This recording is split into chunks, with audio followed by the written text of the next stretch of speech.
We will now begin the Boynton Beach CRA's Community Redevelopment Agency's meeting today, Wednesday, March 13, 2019 at 6:30 p.m. Would everyone please rise for the invocation led to us by Reverend Hay, followed by the Pledge of Allegiance. Let us pray. Father God, we thank you for another day. We thank you for the opportunity to serve. We thank you for the newly elected officials as well as those who have been re-elected. We pray, Father, that you will continue to stand by them and guide them, be in the midst of the decisions that are made that will move this city to the next level. We pray for the continuance, development. We pray for the continuous leadership. We pray for our city manager and all of the staff. And Father, we'll be so careful to give you all the honor and all the praise, for you are clearly the one who deserves. In Jesus' name we pray. Let every heart say, amen. Amen. Amen. I pledge allegiance to the flag of the United States of America and to the republic for which it stands, one nation, under God, indivisible, with liberty and justice for all. May I have a roll call, please? Here. Board Member Kelly. Here. Vice Chair Ramos. Board Member McCray. Here.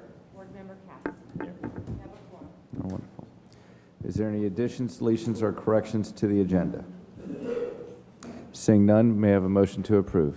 A move. Second. Thank you.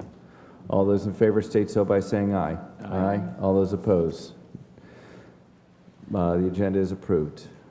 Tara, anything from legal? Nothing tonight. Okay. Did you start working on the letter to the Attorney General? We are working with staff who's going to develop a program, after which we will be putting together the letter Okay. if we feel that's required, depending upon what staff determines they want to bring forward to you. All right. Appreciate it.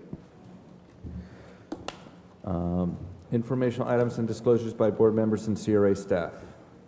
Board Member Katz, would you like to begin? Yeah, nothing to disclose, but I'd just like to take the opportunity to thank the voters and all of my supporters in my re-election bid. I'm appreciative for their support, and I'm very satisfied that I get to spend another 3 years up here continuing the work that we've been putting on the ground. I'd also like to congratulate all the other individuals who prevailed in the election on Tuesday, as well as the competitors who did not prevail. In my first election, I didn't win, but if you get involved, if you stick with it, and if you prove to the public that you have something of value to give to them, you get opportunities in the future. So I'd encourage all of them to stay active. And lastly, I'd thank Amy, because this is her last meeting. She's been filling in for Joe, and due to the election on Tuesday, there will be a new commissioner and CRA board member starting next Tuesday, so I appreciate her dedication and willingness to step up in this time of need. And that's it. Board Member McCray? Thank you. No disclosures, no conflicts. And Amy, come to the commission meeting, okay? This is not your last meeting, okay? Okay, I just want to make sure, since you've given a night off. Okay, I'd like to say ditto as well to those that ran for office, for the great losers. I'm just saying, you know, you have to get there. It was a nice race, you know, wasn't any mudslinging. I'd like to say to Board Member Katz, congrats. Also to Chair, congrats. I told these two they had nothing to worry about. Romulus, I told her I was praying, so I guess she must have got nervous. That's why she's not here. Amy, I'd like to say to you, that is, I'll make my final comments in regards to you at the end about beginning of our next commission meeting. But it's been a pleasure working with you. You're proving to be what I thought you wasn't, but what you was. Thank you. Board Member Kelly? I have nothing to disclose. All right. Yes, I would also like to echo Board Member Katz and McCray's comments to congratulate all the winners, everyone who campaigned, and everyone who worked for our elections. I believe on every voted sticker it says, "I made freedom count." And that's something that we really need to acknowledge and recognize, that we had the freedom to vote, that our votes were counted, and that we can move forward with the consensus of the city as our elected leaders. And I do have some comments regarding item 14D that I'll make at that time. Moving on to announcements and awards.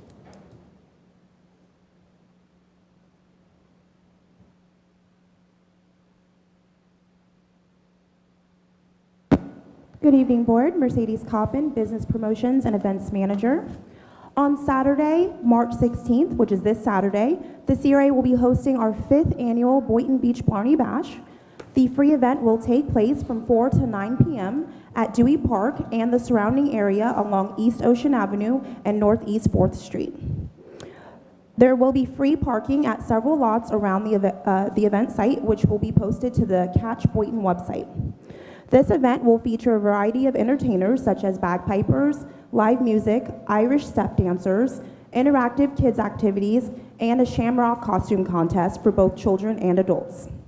There will be Irish food and a variety of other food options, as well as cocktails and craft beer from our local Boynton Beach breweries. The avenue will be lined with merchandise vendors, including 7 CRA district merchants, like they're all listed here on the slide: Alchemy, Novice, Boardwalk Italian Ice and Creamery, Driftwood Restaurant, Lighthouse Vapes, Your CBD Store, and Flora Beauty Supply. This year, for the first time, we're going to be doing a lucky gold hunt, which will place patrons in direct contact with the participating CRA district merchants. This will give them an opportunity to interact with the businesses and also win gift certificates to go ahead and patronize those businesses. More information about the event can be found on our website, catchboynton.com. Any questions? Thank you. Moving on to Rock the Plaza. On Saturday, April 13th, we will host Rock the Plaza at Ocean Plaza, which is located at 640 East Ocean Avenue. This free event will feature live music from the band Green Means Go. They are a rock pop band that plays top 40s music. We are currently working with the businesses located within the plaza to create a unique opportunity to encourage the event patrons to actually go inside of the different stores, and we will showcase that opportunity on our Facebook page. Any questions about that event? Thank you. Any questions or comments regarding the informational only items? Seeing none, opening up to public comments. Individual speakers, please will be limited to 3-minute presentations. Please give your name and address before you begin.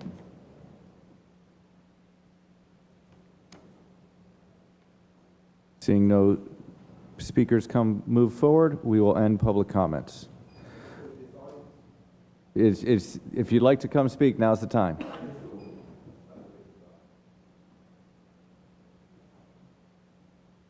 Good evening, Minister Bernard Wright, CEO of Bernard Wright Ministries, Robert E. Wells Foundation, and Real Talk Radio. I just want to congratulate you, Mayor, for a great win. And Justin Cass, Commissioner, God bless you, and congratulations. I see Commissioner Romney's not here. But I just want to thank everybody, and I want to say this is still, we are in a prophetic spirit of better. You know, I gave all of y'all my blessings on my radio station the other morning, but I cast my vote for the first time historically this year. And there's no matter who I cast it for, I'm looking for the best one to be there. So whoever gets there, we're looking for the best one who's going to be in our best interest. You are elected officials. We're just asking that you pay attention to what interests not one party, but everybody and the majority of that particular district, because we have, what, 4 districts here? So the one born is about paying attention to each district. I'm for whatever district wants something, and if their interest, you got mine. So I think each commissioner should. I don't know if this will change, but it's about if District 2 needs something, and people asking for this, then District 4 and District 3 should agree. It's a 3-2 vote, and we're always looking for that 3, that third vote, for that which interests us. To God be the glory. I just want to give all y'all another congratulations. And we're still in this prophetic spirit of better. Better Boynton, better me, better parent, better father, better everything. To God be the glory. Thank you. Thank you. Seeing no more public comments, it is now closed. Moving on to item 10, CRA projects in progress with those updates. Yes, Board. The first item of the CRA project updates is our now monthly CRA Economic Development Grant update, and also recognition of any new business that opens within the CRA district or receives a BTR or business tax receipt license. You will see that we are still, from last month, We have expended $45,367 in grant awards since October 1st, with a remaining balance of $507,988. We have a list of our previous grantees since October. Any new businesses that have received business tax receipts issued in February, and you can see there are quite a few. Again, receiving a tax receipt doesn't necessarily mean the business is open and operating. We also provided you with the type of business and the address, and we will continue to do that on a regular basis. I will point out that the Sushi Simon at the bottom of this list, along with Barnes and Smolders, or Bonds and Smolders bakery that was in the Sunshine Plaza, or now Riverwalk Plaza, on the south side in the back corner, both have moved across the street, or across the plaza, excuse me, on the west side of the Walgreens building. So if anybody is used to going to those two spots, and Sushi Simon was on the north side, kind of facing Prime Catch, and you panic because they're not there, please don't leave the plaza. Just head south like you're going to the Winn-Dixie, and you'll see their sign kind of around the corner from Joann Fabrics in that building there. So I just wanted to point that out because I know a lot of people were concerned that they would be leaving the plaza and the area. They did not, so that's great. Any questions? Happy to. I have one question. Susie Simon, no relation to you? No, sir. No. Just checking. Thank you. Or Simon Mall. All right.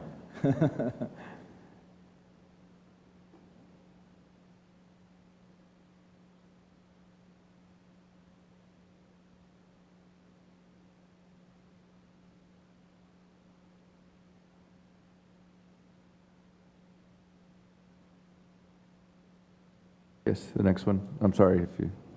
Item is the Sarah Sims Park renovation update. As you can see on the screen there, that's some of the construction progress photos. To date, the rough grading and everything is done. Pavilions have been delivered, and the pads will be prepared to be poured this week and probably some next week. The restrooms, the building will be permitted this week, and the slab also will be formed and completed by the first part of April.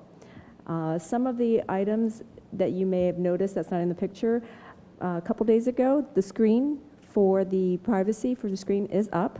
It's nice bright blue, similar to the ones you see out at Times Square. Paving and off-site paving is underway, and they'll be commencing the site wiring in the next couple weeks.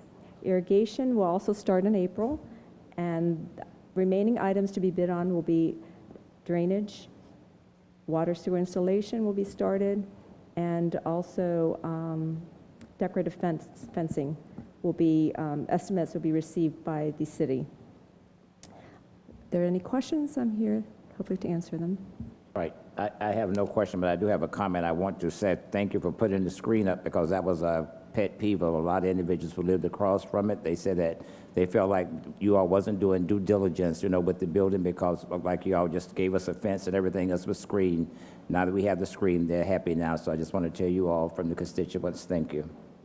Really, Mr. Gary Dunmeyer is the one that was responsible for getting the estimates and getting a very good price for the city for that. So. Right. I called Mr. Dunmeyer and expressed the same concerns I did just now to you. Thank you.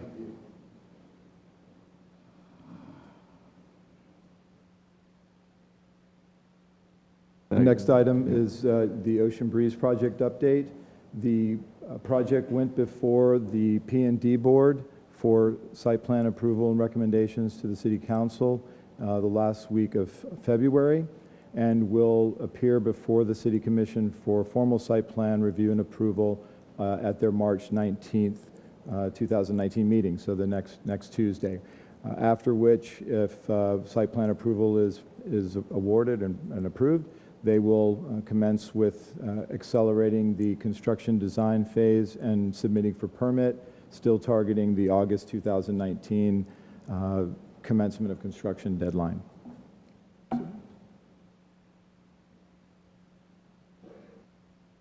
Item?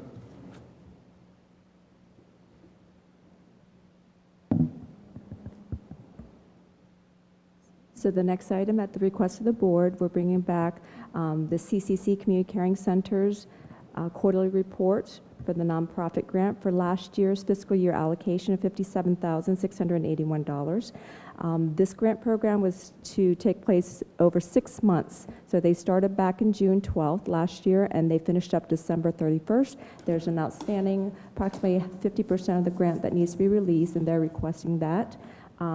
As you can see, the first exhibit is their grant agreement. The second attachment is really their first quarterly report, and their secondly quarterly report, which is staff's requesting board action on that. And the final attachment is our review of their quarterly reports. And as part of this grant agreement, we also require that they provide us with a financial statement review of all the activities that's had taken place. So that took a little longer. We received it last month. With that, in attachment 4, there's also the breakdown of all the deliverables that they are to give as part of receiving this grant. They have the outputs is 30 culinary micro enterprises. They have 4 entrepreneur showcases and retail events, one of which is the job fair that was held last fall, was very positively received by the community, as well as training and certification for some of the culinary entrepreneurs from that site. So in brief. So with that, staff's requesting that the board approve the remaining payment of $27,737.12 for the funds for the second quarterly issuance and a closeout of their grant. So this will close out their funding from last year.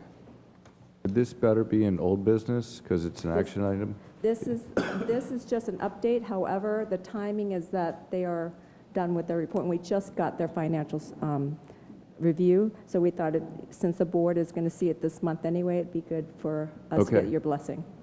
They are in agreement with their grant agreement. So. Okay. So, may I have a motion to approve? So move. Second. Any discussion from the board? Seeing none. All those in favor state so by saying aye. Aye. All those opposed? Motion passes unanimously. Congratulations. Yep. Next item. Item is the report of the Habitat for Humanity of South Palm Beach County. This is a similar grant allocation from last year. However, their grant allocation is for a period of 12 months, so they will not be asking for closeout until June. To note, they are approximately 75% through their grant, and you'll be seeing the next quarterly report in April. So if you could, if I can direct your attention to the presentation.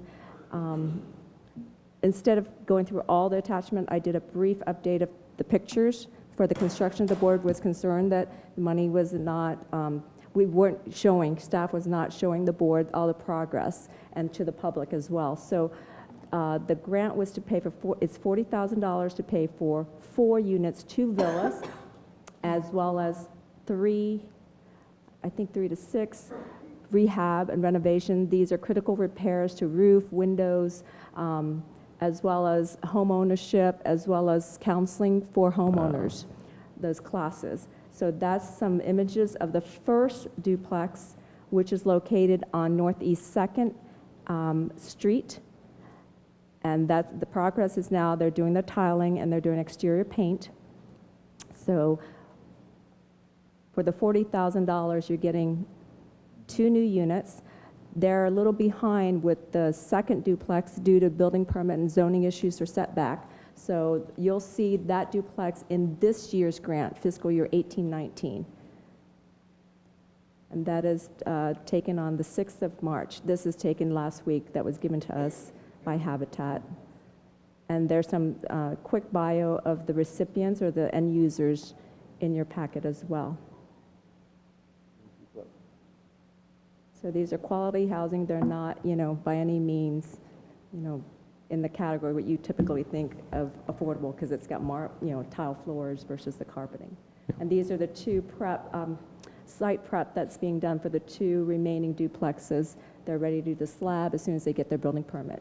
So if there's any questions, I'm here, and Mr. Mohammed Abdullah is here from Habitat. I have a question. These duplexes, are they rental duplexes, or are they No, homeowner? they're home ownership. Okay. That's what I needed to know. No, I'd like to thank Habitat for using the money wisely, because we're definitely getting a lot more than $40,000 worth of investment in the CRA. I guess one of the things I would ask for the future is that if we can get the total investment for Habitat, so we can get a calculation to see how much our $40,000 really is investing in that area. And the other thing is that if they meet all their criteria and they spend it out before the end of the year, maybe we do, are able to give them their funds back earlier or increase it Yes, if there's any leftover funds. if you choose, we can bring back the report with you, but continue to and not ask you for release if they meet all the grant programs. So do we But just need- report to you what the status and report is. That would help. So yeah, I'd like to, if they meet their requirements, to have a motion to release the funds, so they don't need to come back here. But we'll come back with your quarterly report, though. Yeah, So absolutely. you'll know what the expenditures and Yeah. things are. So no, I the definitely members of the public. feel confident that the money's being spent wisely. So may I have a motion to release the funds to Habitat for Humanity after staff approval of the qualifications?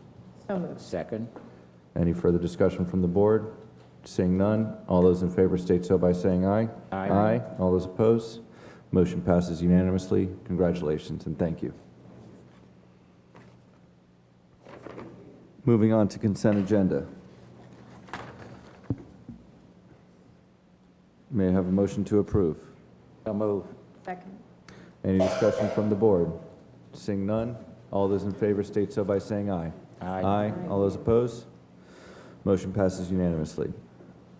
Moving on to old business, item 14A, consideration of grant agreement with Habitat for Humanity of South Palm Beach County for the Boynton Beach CRA fiscal year 2018-19 nonprofit organization grant program. This is for this year's allocation. This year, we have $75,000 requested by Habitat for Humanity.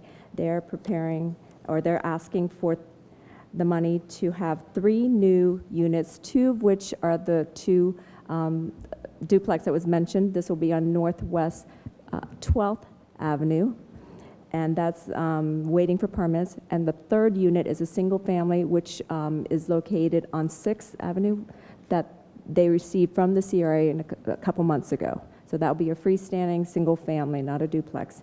Also 3 rehab and critical repairs, which are windows, roofs, painting. Often these are veterans or elderly that may not be able to do those critical repairs, and also home ownership classes and rehabilitation classes, as well as leveraging their resources for other in-kind and or nonprofits, volunteer help. to Okay, build that's these. single family, 6th Avenue Northeast or It's- Northwest? It's northwest. I'm Thank sorry, you. sir. It's right near Sarah Sims. It's that All one right, lot. Northwest, got it, Yeah. thank you. And the grant agreement has all the obligations plus all the reporting requirements that they need to do, just like last year. And we'll be coming back with the quarterly report. But we'll dispense the money. And I guess the only question that I have is that we get the amount of money, the question, that I asked is part of the contract, so we get to have that information. Yes. But I don't think we need to amend the contract for that. No.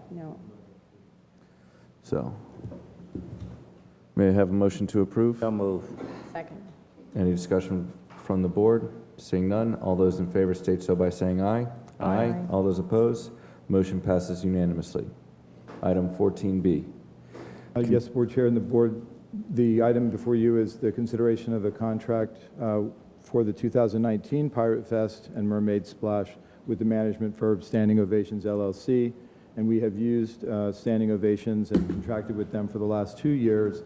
Standing Ovation is a professional event management firm, and they assist staff in the planning and execution of our signature event, the Haunted Pirate Fest and Mermaid Splash. This year's contract that we would like to recommend approval of is in the amount of $41,500, which is $1,000 less than the 2018 agreement. and the agreement has been reviewed by staff and approved by CRA Legal Counsel. Mercedes Coppin is here if you have any questions specific to the event or to the contract with standing ovations. Yes, Commissioner McCray. Thank you. My question is, how did we get $1,000 less? Did they cut out anything? I'm just saying. Yes, board member. We had requested that they provide us with stage management services last year. And after the event, when we did our recap meeting, we determined that we could have that service provided by the sound engineers as well as the MC who manage that stage. So they went ahead and took that fee off. Thank you. Okay. You're welcome. All right. And I guess pursuant to the conversation we had today, I'd like to have an update of the layout at the September CRA board meeting so that we know exactly where everything is, and so that we send out the flyers, people know exactly where to go before they get there. Okay. Yes, sir.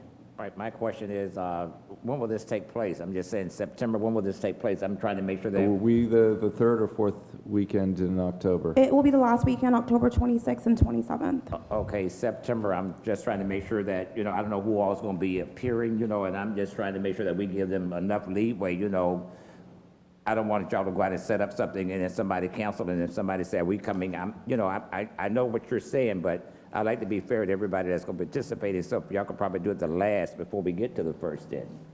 Well, excuse me, I was going to say, board member, I think that your concerns are well-founded, except that what we, I think, intend to do is less of a entertainment schedule and more of a public kind of service announcement of where everything is at the site, where to come in, where to go out, where to park. Use this meeting and perhaps the city commission meeting in the month of September, just to give people a little heads up as to what they can expect. I think that that's very easy for us to do, and I don't think it will change that much between the September, even the 1st of October. We won't try to list the vendors or the band schedule, but it may be helpful for those coming in from out of town or those that haven't been there before to know just a little bit more from the air and a plan of where to be. As long as you feel comfortable, Yes, I'm sir. good. Yes, sir. I'm good. Thank you. Commissioner Kelly. Yeah, I just observations from going to the year before last and then last year. There was no real idea as to where things were and what was going on and where to go, and especially with my little kids, the kids area, and so just more information like what you're planning on doing as far as where to go. They loved the treasure hunt that they did the year before, and we didn't find it until the very end because of where your tent was, and it was just kind of not as organized as it was the year before, and I know it was a whole new change of location because of construction and all that. So just from a personal standpoint, that would be helpful. I know to people who have families and are bringing little kids to have just more of an idea of where to go and where those things are. Okay. Absolutely, we can increase One of the things that we signage. thought of in response to that for next year is to provide the vendors themselves and those tents with information, whether that be a schedule, whether it be just those simple daily maps and what have you, rather than being just at our booth. We've thought if we scatter those around, the more it gets out, the better. They shouldn't have to go to one place to find them. So I think that will help it. We appreciate the suggestion. I know we can always, especially with the kids area, it's always a little bit crazier, but thank you. Absolutely. But one of the things I would like a list of is at the September meeting is all of our sponsors, because I don't necessarily know how much time that they need, but it's almost to have that as the deadline for sponsorship, because I know that if we should start asking now for the funds for the event. Okay. September. All right, I think that's it for me. So we need a motion to approve the standing ovations contract. So move. Second. Any further discussion from the board? Seeing none, all those in favor state so by saying aye. Aye. All those opposed? Motion passes unanimously. Discussion of the goals and objectives of the Neighborhood Officer Program. Michael, would you like to begin? Yes, good evening, Board Chair and Board members. This item was a recommendation by the CRA Board to have Chief Gregory come before you about 6 months after he had taken the new position as the police chief of the Boynton Beach Police Department. And we are very happy to be working with him and be involved with his department and their renewed energy toward policing and community policing. This presentation tonight is going to be given to you as you requested on the chief's kind of vision and assessment of the program now. And I didn't do it under the announcements earlier because I felt it was probably more appropriate at this point. But I did want to let the board know that CRA staff and the Neighborhood Officer Program officers, as well as the Regional Vice President for Family Dollar and the Regional Loss Prevention Manager for Family Dollar, met in the CRA office last Monday, and we had, I think, a very exciting and neighborly community meeting with them to extend every effort we can to help restabilize the store and to kind of become that neighbor that we've wanted to be. They were extremely appreciative and have offered an awful lot of assistance to the NOP officers in the way of providing them with some beverages if they needed to come in, and just really welcomed I think the attention and the neighborly spirit. So I just wanted to let you know that was a good update to provide you. So, Wait, excuse me, before you go, Michael, I'd like to tell you thank you. Chief, I'd like to tell you thank you for removing the bench. The guy that got caught sleeping on the bench, he asked this morning, what happened to the bench? So the bench is gone. Very welcome. Thank you. Good evening, Board, Chair. Thank you for the opportunity. Michael Gregory, Police Chief, thank you for the opportunity to present this assessment of the program. As you requested a while back, I had a chance to sit and talk to staff, talk to members of the department as well as the community, and I've received feedback from you all as well. All that's been combined into this short presentation.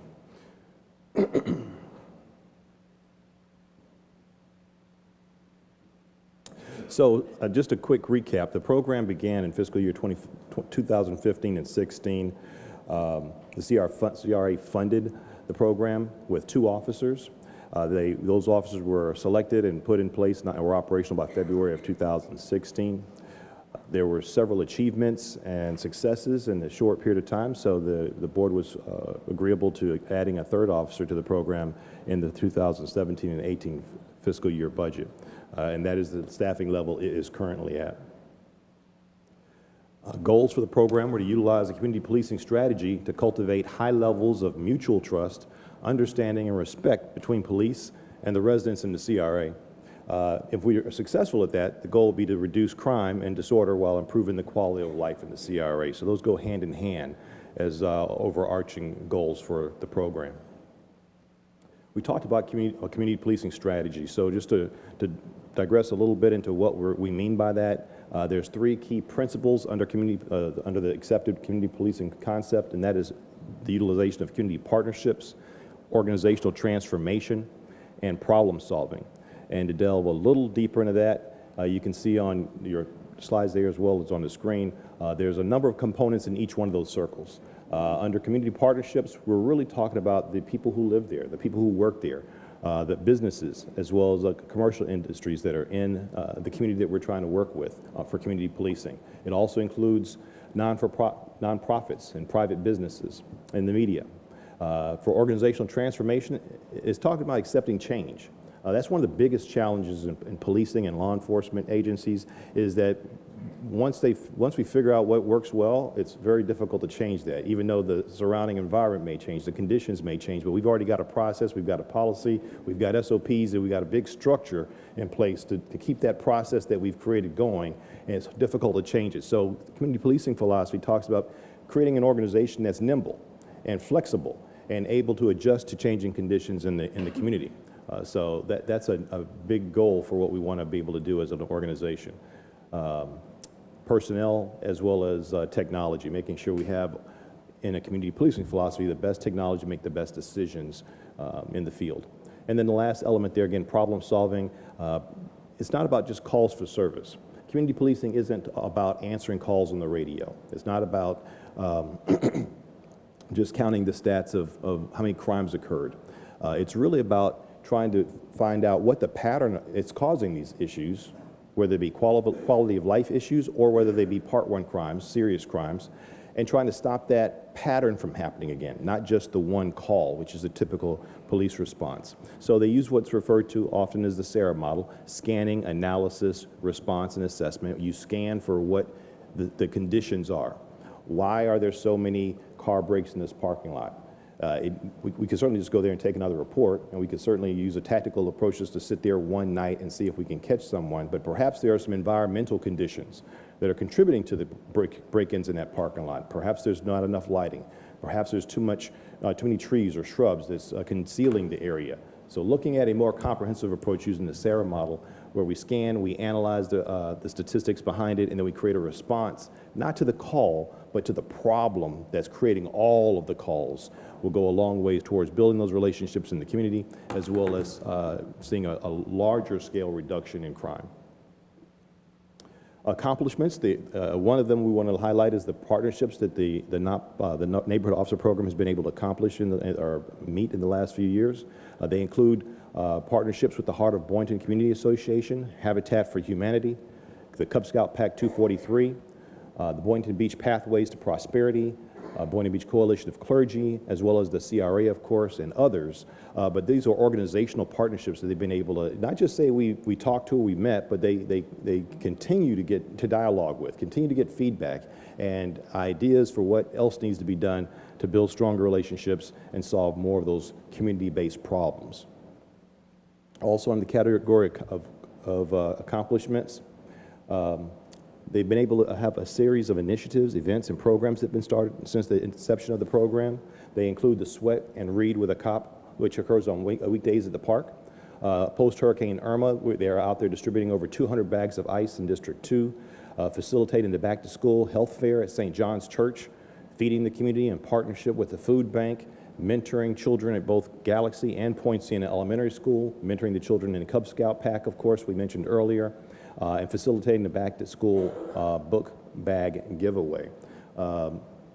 That's just a short list. Of course, there's a number. We could go on with screen after screen after screen, but I wanted to kind of highlight those because of the diversity and the types of actions they're involved in. It's clearly those aren't just calls for service.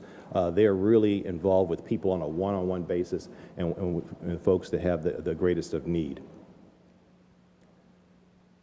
And not to mention the farm share program. The other side of the scale is our crime picture. What's happened with crime over the last 3 years? So we look at the serious crime, Part 1 crimes. Again, that's the homicides, the robberies, auto thefts, sex crimes, and arsons. Those have been trending down since 2016, which is the blue column on the left. Orange is 2017, it's in the middle, and the gray column is 2018 for each of the stacks.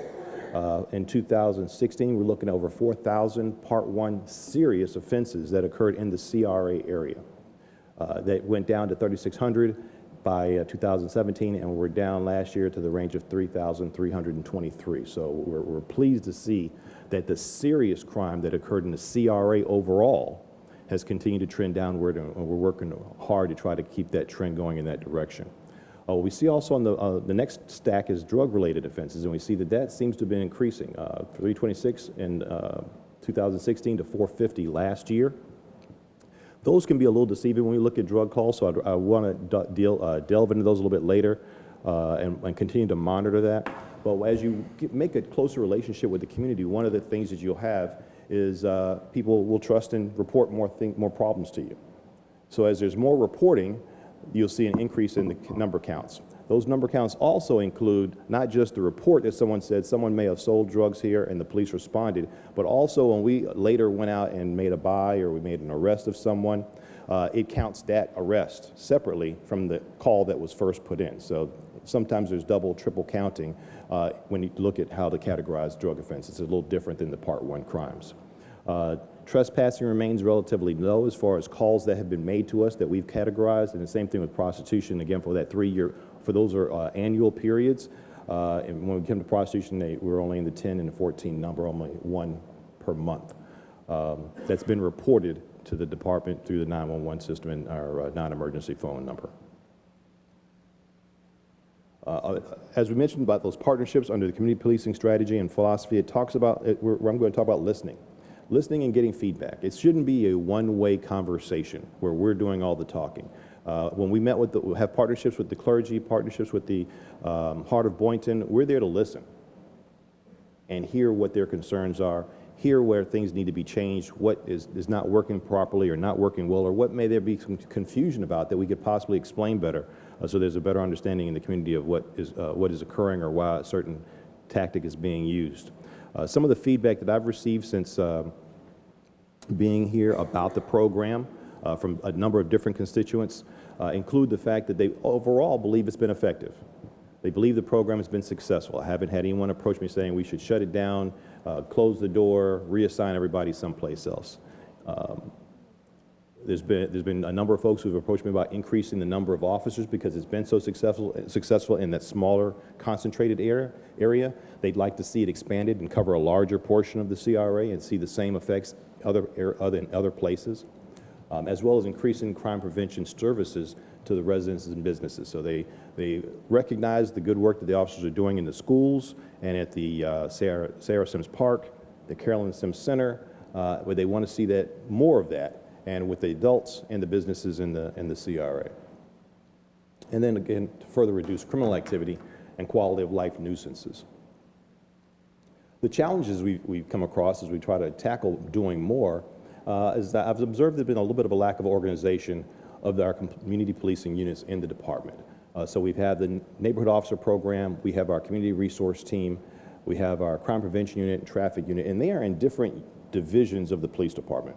They're under different commanders and different leadership, and there may not always be the seamless synergy of information sharing and near-time or real-time information sharing to allow for effective tactical responses.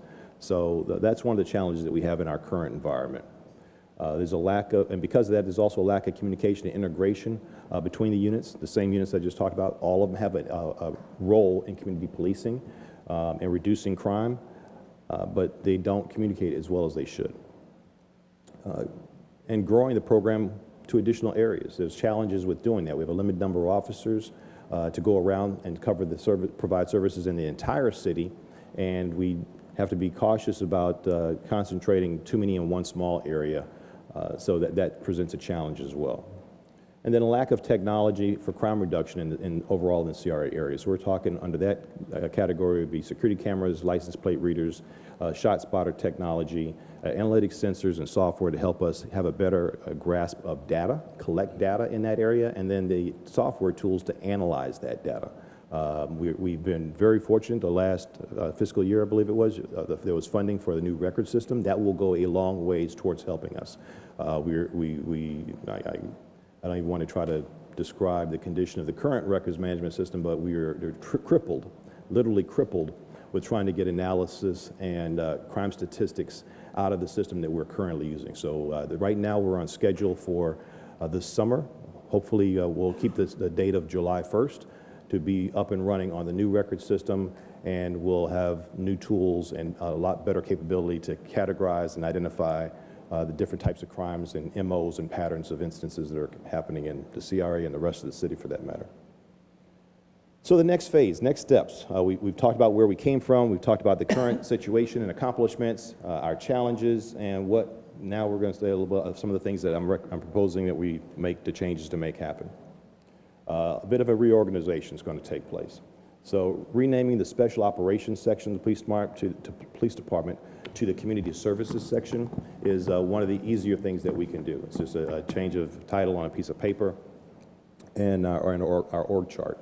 That will serve a couple of purposes. One, it'll help the unit's purpose be a little more clearly identified as opposed to Special Operations, where this unit's focus will be community services, providing community services. It'll be obvious to the public as well as everyone working in the police department the mission of that division that has all of those units in it. And that's the next topic right there. Consolidate the NOP program, the community resource team, the crime prevention unit, and the traffic unit all within that community services section. They will all then work up for one commander. They'll still have separate supervisors for their units, but they'll have one single commander that will oversee and ensure there's integration, sharing of information. If assistance is needed for a tactical or enforcement situation, like there's drug dealers on the street corner, the community resource team will be available and on the road that night to assist with that. If there's a burglary problem, they'll be available and can deal with that. And they can share that information back with the NOP officers, as well as the traffic unit and our crime prevention unit. So we'll be able to have the NOP officers on the street building relationships, collecting information, sharing those concerns from the community with our CRT team, who will be able to put together action plans, make arrests, whether it be prostitution, drugs, burglaries, or the like. And then we'll also have the crime prevention unit, which will be able to put out crime prevention information and do crime prevention surveys, all working in that same unit, the same division, considered community services. Another piece of the next phase will be staffing requests. We're estimating approximately $108,000 would be the cost associated with trying to increase the NOP unit with a crime prevention officer dedicated for the CRA. As I mentioned earlier, one of the ideas that feedback I've received from a number of folks is that they want to see more services to businesses, more contact with residences on a one-on-one basis to be able to deal with whether it be gun locks, whether it be smart water, whatever other crime prevention tools we have, as well as notices and flyers and alerts, someone that can focus on those issues just in the CRA area. Right now, the two that we have are citywide, and they are responsible for every area of the city. So this will allow for more attention, more focus, and address the feedback that I've received earlier. In addition, we're looking to request a community service officer. That's a civilian position. It's not a sworn law enforcement officer. But what that civilian position, when the department had those years back, and they were very effective when they were on staff in the police department, they would handle calls that take up a lot of time from the officers, where the officers could be making relationships, conducting outreach, doing proactive activities, as opposed to what they were being tied up on, like traffic accidents, lost bicycles, lost tags, where they're basically completing a police report for an insurance claim, perhaps, and they're not being as effective. An accident report could take anywhere from a half an hour to an hour and a half, depending on how many cars are involved and the like. That now you've got this officer with all the skill package they have, away from building relationships, away from making contacts, away from meeting the manager at the Family Dollar, because they're handling a bunch of paperwork. So having one CSO assigned directly to the NOPS program, working directly in the CRA that can take care of more of those minor calls and free up the officers would be a great enhancement to the program. So that's what we're requesting as far as a staffing request. And then a new training initiative. The officers in the NOPS and Sergeant Deal have been super effective with building relationships, building trust, getting to know the folks in the neighborhood, working with the schools, the principals, the teachers, but it's the two of them. It's the two officers and the sergeant, just the three of them. We have a 155-man police department, I should say, staffed police department. We need more people to be able to do the things that they do. So this initiative is to create a training program that the NOPS officers will be developing and curating the curriculum so that we'll be able to transition a zone officer into the NOPS program. That'll give them an extra officer to work with, and that officer will have a period, we'll have to figure out what the curriculum looks like, but it could be a 30 days to 60 days to help learn what the NOP officers do, how they do it, where they go for resources, what are the things that they're involved with on a daily basis, on a weekly basis, and how to maintain relationships, build them, and nurture the relationships with the kids, the residents, and the businesses. Once they have gone through that curriculum, they'll return back to their zone, and those officers will then be trained with that knowledge, will be able to employ it back in the zone that they typically work. The CRA has roughly 3 to 4 zones inside the CRA coverage area, so that will right there increase the number of officers that have the capabilities of building relationships, doing community policing in the CRA just by virtue of creating this training program. So I have a lot of high hopes for what we'll be able to accomplish with that. Oops, going the wrong way. And then we mentioned a gap in technology. We've been fortunate to have some funding made available to us through the budget as well as through some grants to help us facilitate this, but the vision is to create a real-time crime center at the police department. That real-time crime center will be like a nerve center. It'll be like a command center where we'll have folks there receiving all sorts of information that is occurring real-time throughout the city. That information will be displayed via security cameras, license plate readers. If we're fortunate enough to be able to acquire a shot spotter system in the future, all of those alerts will come back to that command center, the real-time crime center. It'll be observable. You could almost imagine like with the security guards at some of the department stores, and they monitor the cameras and they can call out to people on the floor what's going on real time. The folks in the crime center will be able to do that with patrol officers, letting patrol officers know there's something suspicious going on. There's someone hanging out in front of the bathroom in front of the Sarah Sims Park, or there's someone who's hiding in the bushes at the playground that we just built over at Town Square. So having that capability of a real-time crime center that can jump on top of things that are happening immediately and not have to wait for a phone call to come in or something else, be a delayed report, will take us to where a lot of other agencies in Palm Beach County are already at right now. West Palm Beach has started their real-time crime center already. It's up and running, and I believe Boca is not far behind with their center as well. So we're trying to catch up a little bit, but we appreciate the funding that's currently been allocated, and we'd like to see that leveraged further into the CRA. With that said, any comments? Any questions? Yeah, plenty. Okay, Commissioner McCray, Board Member McCray, would you like to begin? Yeah, thank you. Chief, I respect your report, number one, first, okay, and I thank you for getting back with us like the 6 months. Okay, my first question is, this extra that you're asking for, that $108,000, maybe it was $107,000, do you expect that to be paid by the CRA? Yes, sir. So what? Yes, sir. All right, we're paying $370,000 right now, and I'm just saying, you know, and let me ask another question another way. These individuals that you're trying to bring on, are they already budgeted in your department? Because I'm just saying this is a partnership, I thought. There is a partnership, but again, the 153 are allocated to the entire city across shifts, different hours of the day. What we're saying here is that there's a higher level of service that's being asked for in the CRA area, a higher level of service than the rest of the city is perhaps receiving. So for that to be the case, the CRA is being expected to contribute for that extra level of service. And let me ask it another way. I'm just saying, in your budget, present operating budget, you don't have $107,000 that you could help us. I'm just saying, I'm with the program, $370,000. We're already paying. My take is that we do expect something from the police department, whether we have this in play for $370,000. So I do expect some returns. I'm just saying for the money that we're paying as citizens to help operate that big police department. I understand that there's challenges, but my take is that, you know, we are CRA, and my take is right now, you know, don't try to burden us paying for everything that we need in the CRA when we're paying taxes to have us to be police protected.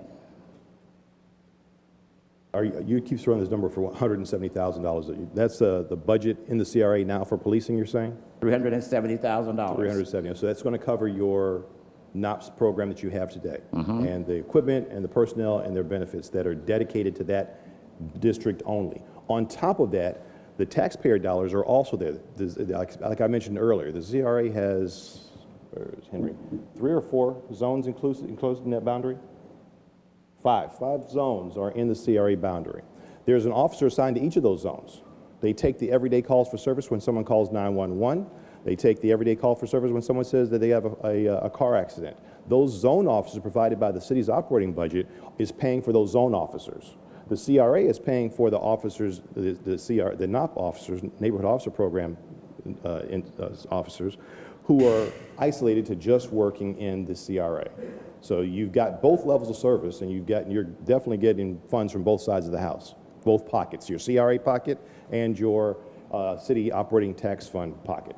Okay, let me say it again. That's $107,000 that you're requesting for these 3 new individuals. that cannot be funded out of your budget that you already presently operate out of? No, I couldn't take that from the rest of the city to give it to the CRA, no. That's all allocated towards the salaries that are already out there, and the CRA already has the 5 officers that are, actually it's more than 5 officers assigned to those zones in the CRA.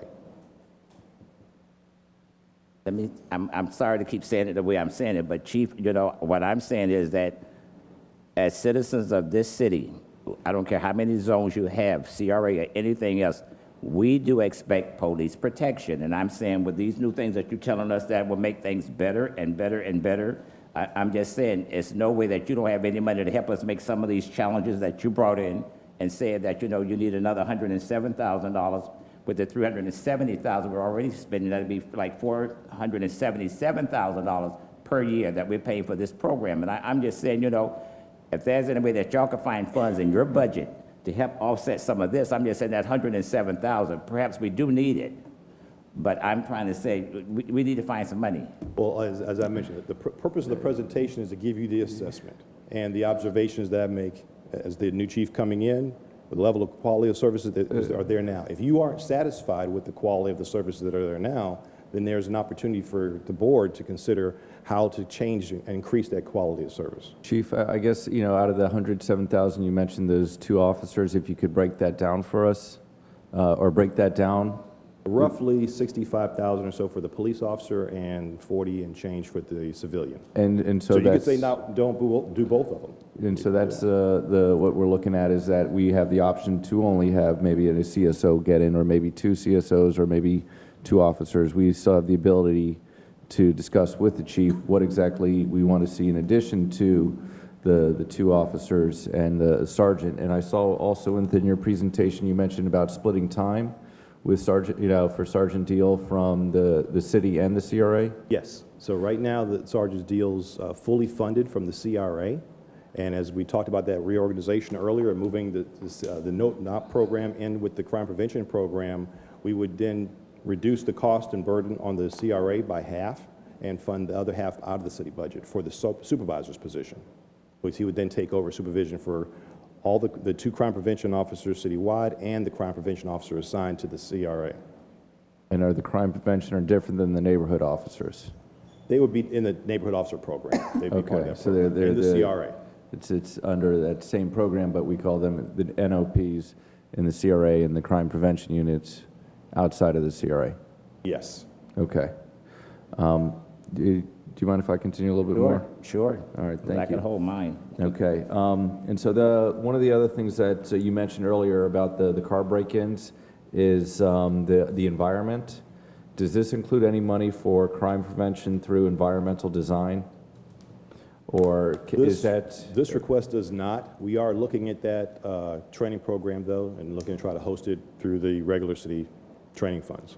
And so what I'd like to see is that after that's done is that if you could come back with us so that we can have some of those businesses or residences that need to have their environment changed to help reduce crime, so that we can get an estimate what we can do for certain grants available in the case where you have a bank that has been, that people have been held up at the ATM, that they're able to apply for a grant to help redesign their landscaping within the city's code so that it is safer for the visitors of that business and our police officers. Absolutely. We'll be happy to do that. In fact, the CRA director and I have already had some conversations about crime prevention through environmental design training and where we can find someone who can host it locally and invite some of his staff as well as our staff and maybe others to sit in on that training class. Once they're trained, they can certainly assist with doing those crime prevention surveys. Okay, so we need to have the training to do the survey. So I guess the first step is that we need to have staff to be able to do the surveys and then to make recommendations and then hire a landscape architect to make those changes according to our land development regulations. I'm trying to get from the beginning to the end. There's a long, if you go that route, there's a long path to take. There's a lot of steps involved. That's really on the new development side, I guess, and the permits for redevelopment with the landscape architect.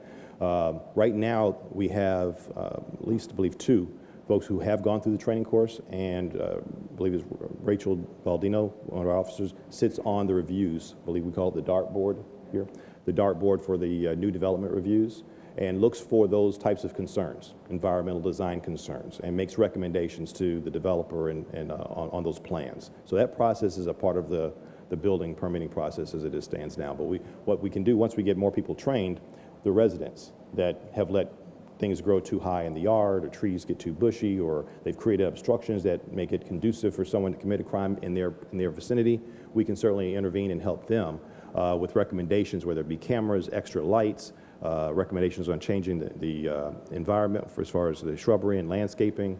All those kind of things come right into play with that training. And so I guess that's something that I'd like to fund for the CRA in the future once we have those people trained to make those surveys. Commissioner McCray. Thank you. Let me go back, since you said that we're going to be splitting our sergeant deal between the PD department and the NOB, right? That would be the recommendation, yes. Okay, if we do that recommendation, well, we're going to be splitting the salary between the CRA and the PD department. Salary for the, for the sergeant. Yes, it'll be split. So it'll be split. So I don't know what you're going to be splitting, but I'm trying to get this $170,000 down. I don't want to get ahead of myself, because obviously I don't set any budgets. That'll be based on, I guess, the city commission approving these changes in the city budget and the board approving the changes in the board budget. And Board Member McCray, I just want to assure you from a legal perspective that the CRA is only able to provide money for services that are contributed to the police department for community policing initiatives. So anything that you would be paying for, the only thing you can pay for legally is above and beyond the baseline services that I think were presented to you tonight. So it would be, it would have to be in addition to what they are required to provide the CRA out of their general operating budget. It would have to be justified as an additional contribution towards that community policing initiative by law. Council, thank you. I am aware of that, but I'm trying to make sure that the chief and I, we are on the same page. This is what I'm saying. When you said that we're going to be looking for extra money coming in, I'm just saying I need a breakdown of saying, you know, instead of this $107,000, what do we really got to contribute? I'm just saying to be legal. This is what I'm saying. Just because we say we want and we need, we don't have to get it. That's what I'm saying. You know, I appreciate the report. The report is terrific, but this $107,000, if we can cut it down some, I'm in favor of it. That's my concern. Thank you. Board Member Katz, do you have any comments? Yeah, I just wanted to thank the chief for coming back to us. I think that this is kind of exactly what I wanted when I brought this up, was that we had this program and it's had positive reviews, but I can't recall in the past 3 years, you know, coming up here, that we had an active discussion about the next evolutionary step of the program, as opposed to just kind of continuing to do the same thing. I particularly like your idea of the reorganization and the consolidation, so that there's an understanding between people who do different versions of this job throughout the city and CRA. The point that more officers need to be involved to some capacity makes perfect sense, because if the current officers decide they want a different assignment, or they want to move on to another city, if they've spent 4 or 5 years establishing a relationship and then they're no longer there, you know, if the program is a single point failure where you have 3 people and those 3 people or one of them disappear and do something else, now the program starts from scratch essentially. So I appreciate your reflections and your recommendations.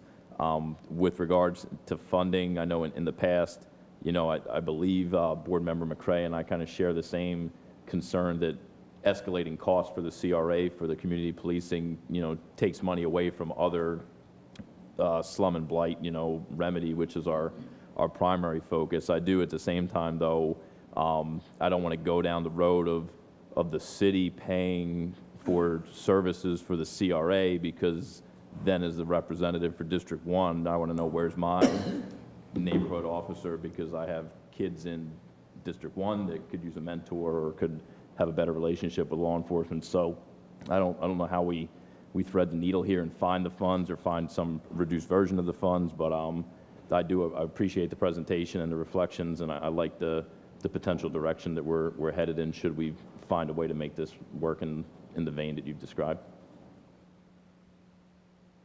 Board Member Kelly. Just thank you for coming and giving the presentation. I think it's helpful for everyone to really see, you know, what's going on, and the police department is being very proactive, and they're engaged and involved, and so thank you for that. I'm sure everything will kind of smooth out as we move forward, and if we add new officers, you know, it's great. I think it's nice to have a stable group going forward that does get familiar with the community and the residents, as well as, you know, the board and everyone, so that everyone is working together to, you know, to keep the heart of Boynton and the city moving in the right direction. So thank you. My perspective is that we already have, you know, $500,000 in the economic development grants that hasn't been used this year. I know the fact that if you reduce crime in areas, you'll have more likely economic development in that. And I feel that that is something that we definitely can use wisely, those funds. As our attorney mentioned, that we cannot pay for things we already get from the city's police. And so we are actually paying for additional crime prevention through our neighborhood officer program. And yeah, I'm happy for the $107,000 and looking forward to spending more so that we can have our existing buildings and apartment and residential complexes to have that analysis of septet so that we can move forward with a safer Boynton Beach. Yes, Board Member McCray. Thank you, Chief. I respect your report, but I'm still going to say for the record, out of the $107,000, since we are sharing the services of a sergeant, you know, as to be half here and half there, and we could look at what we will be saving out of this $107,000. I don't mind paying the rest, but I'm just saying that so that we'll be legal. This is what I'm saying. We don't have to get the whole $107,000. We're going to be sharing Officer Deal, Sergeant Deal someplace and someplace else. There's a savings there. I don't mind splitting the difference, but for just saying, you know, here's another $107,000 to go out and have fun. I don't believe we're spending money wisely for, you know, the sake of the citizens here in this city. That's my concern. But I'm in favor of whatever you all said, but not that 107. Thank you. All right. So we'll talk at budget time again. Yes, we will. As moving forward. Ready. Thank you, Chief. Board, I noticed that someone in our audience was Larry Greenberg, the Chief Operating Officer for the Palm Beach County Housing Authority. Did you want to say something at the meeting? Because we already went through public comments. Okay, just want to make sure. All right, thank you. Is he responsible for those vacant lots on Cherry Hill? Yes, he is. Well, he needs to say something, because I got some questions. So would you like to, would you mind saying something? Great. Hey, we'll put you on the agenda. Okay, so we'll put you on as the new business, the first one of new business, and put A, B, and C to B, C, and D. Thank you. Thank you, Larry.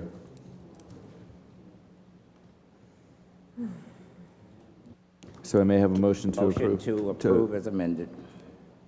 Second. All right, all those in favor? Aye. All those Aye. opposed? Moving on to item 14D, consideration of approval of Costa Center LLC's performance audit for year ending December 31st, 2018 for the Costa Costa project for compliance with the direct incentive funding agreement. The reason why I wanted to make my disclosures, I was there today. I got my hair cut over at Cure, and then I got a dinner over at Jamaican Cuisine. I invite everybody to go park in the parking garage. There are two doors, one for the north side of the building, one for the south side of the building, so you can cut through without having to walk in and out of the entrance and exit of the parking garage. In addition, Renee, I noticed that none of them had our calendars, so I want to know if you can make sure that all of our SMOP businesses have calendars. All right, thank you. Vicki, would you like to begin? Good evening, Board Chair, Board members. Vicki Hill, CRA Finance Director. What we have before you is the Costa Costa Center. We are entering in our 9th year, and they are in compliance for the DIFA, and we are asking the Board to approve their agreement, which is $527,306. May I have a motion to approve? Motion to approve for discussion. All right. Yes, Board Member McCray. Thank you. This is probably the first time I could get a chance to say this. They're completely full now. Thank you. Out of those years, this is the first time they're completely full. Thank you. Yep. Any other discussion from the board?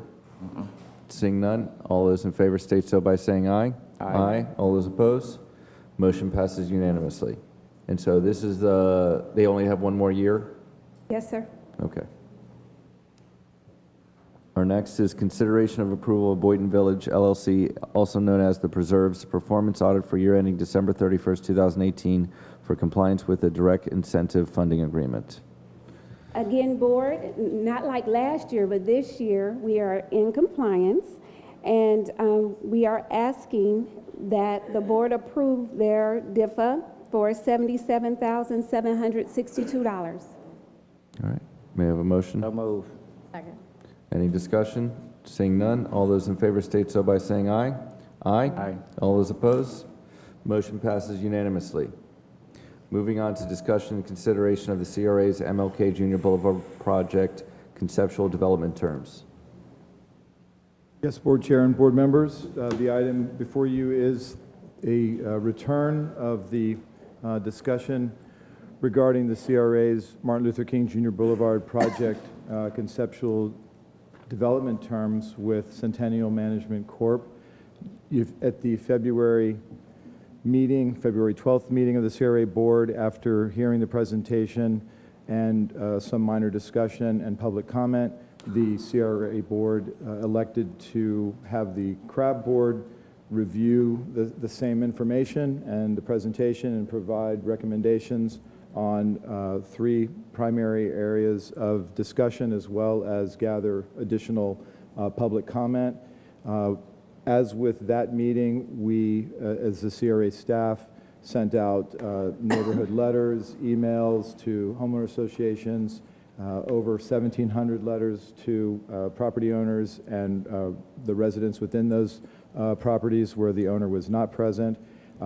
We have and are ready for, again, any public comment that the board allows to take place this evening regarding the project, and again, trying to focus on the three primary areas of concern this evening, which are a discussion of the various financing options that will be presented, a discussion or at least a consensus and support of the area median income ranges and categories that you would like to see addressed, and age categories with regard to the end user of the site, and any regarding the overall site plan, just any kind of glaring things that you are not liking, but not necessarily into too much of the detail with regard to what you see on the screen. If there is something, though, that is just causing you concern or you dislike, it's okay to discuss that so we know where to head from here. The CRAB board recommendations are available for you on the agenda cover, and I'm happy to go through those if you'd like, or if that's something that you have read on your own, I have no problem leaving that alone. Do we want, Board Member Craig, do you want our Centennial to make their presentation first, or do you want to speak first? I want to speak first, since you have what the recommendation from the CRAB board. We have it, but the public, they don't have it. Very Tell good. the public what. Very good. Yes, board member. The CRAB recommendations from last Thursday night's meeting was to recommend the following. Of the three financial options for funding the construction and the project itself, the CRAB board supported as a first choice going after the low-income housing, 9% low-income housing tax credit funding program for at least one cycle.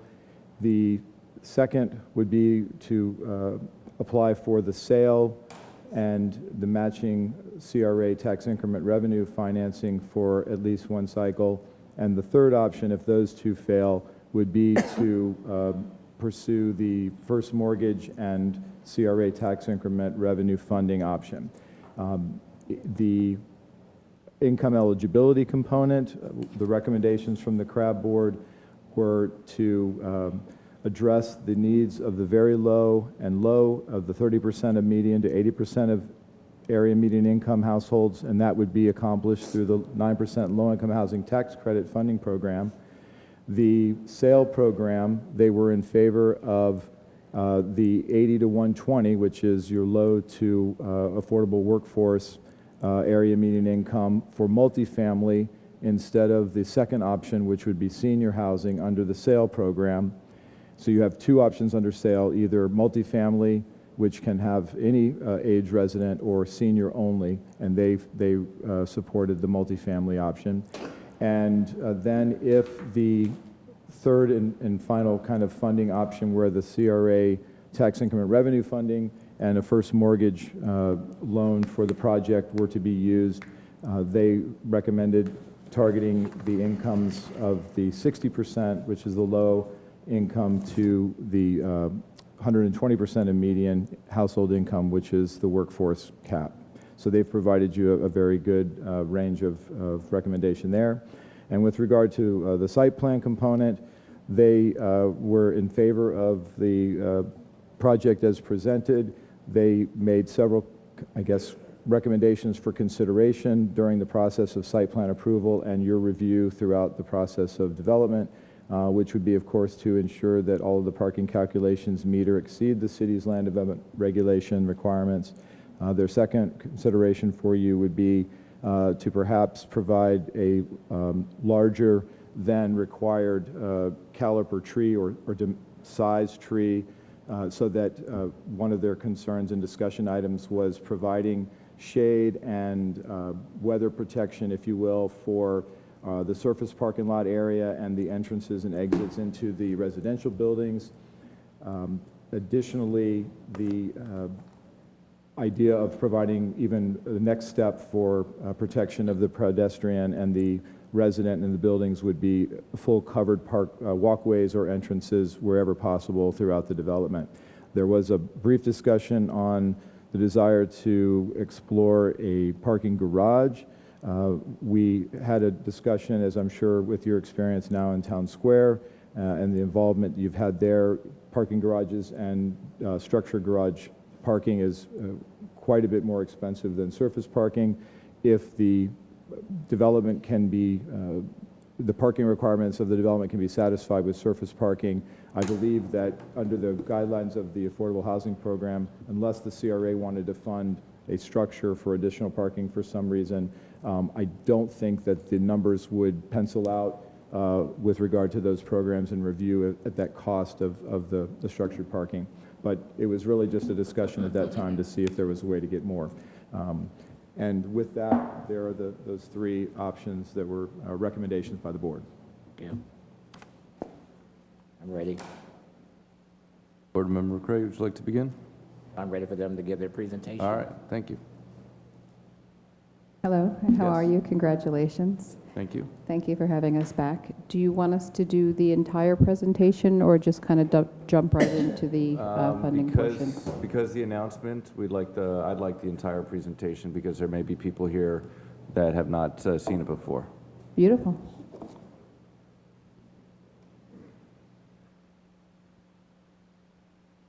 Okay, well, this is for the MLK Carter redevelopment project.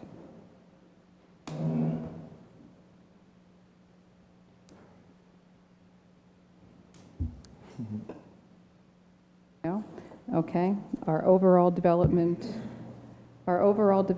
vision is 124 affordable apartments, approximately 8,000 square feet of retail space, 3,250 square feet approximately of covered open air space / breezeway, 2,500 square feet of a leasing office / clubhouse for our residents, 6-foot pavered sidewalks, on-street parking, parking lot lights and beautiful landscaping, an art wall for local artists to participate in art in public places, a pedestrian-friendly atmosphere with a coffee shop and outdoor seating, and if permitted, to be able to assist in designing a facade to the adjacent grocery store through CRA grant program.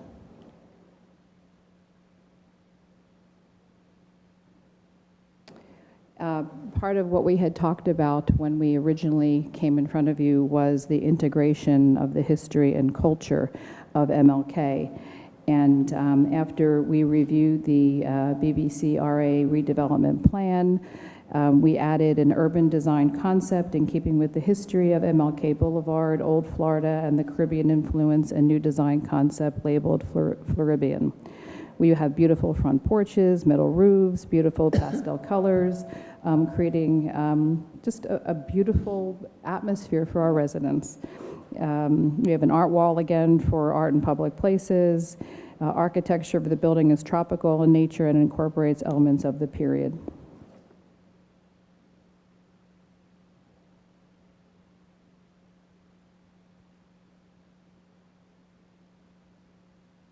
I don't know if my hold on. There we go. Then we have the revitalization retail on MLK. Our plan is to contribute to the goal of revitalization of MLK Carter through a design of residence and commercial use targeted to the benefit of the local neighbors. Approximately 8,000 square feet of retail space. Possible tenants may include a barber shop, ice cream shop, medical care facility, casual dining, or a trending coffee shop. We plan to hire local artists to paint murals on some of the buildings, and we plan to hold job fairs to hire local subcontractors. This is the project aerial view.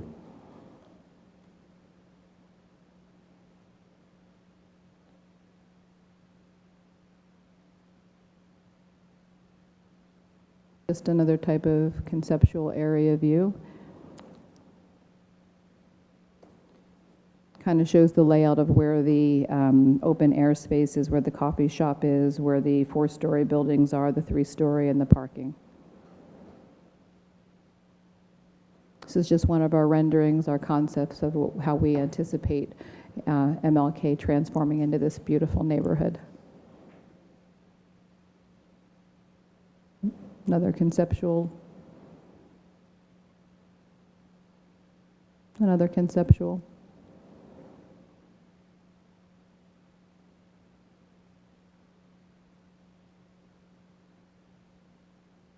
Units, 1, 2, and 3 bedrooms.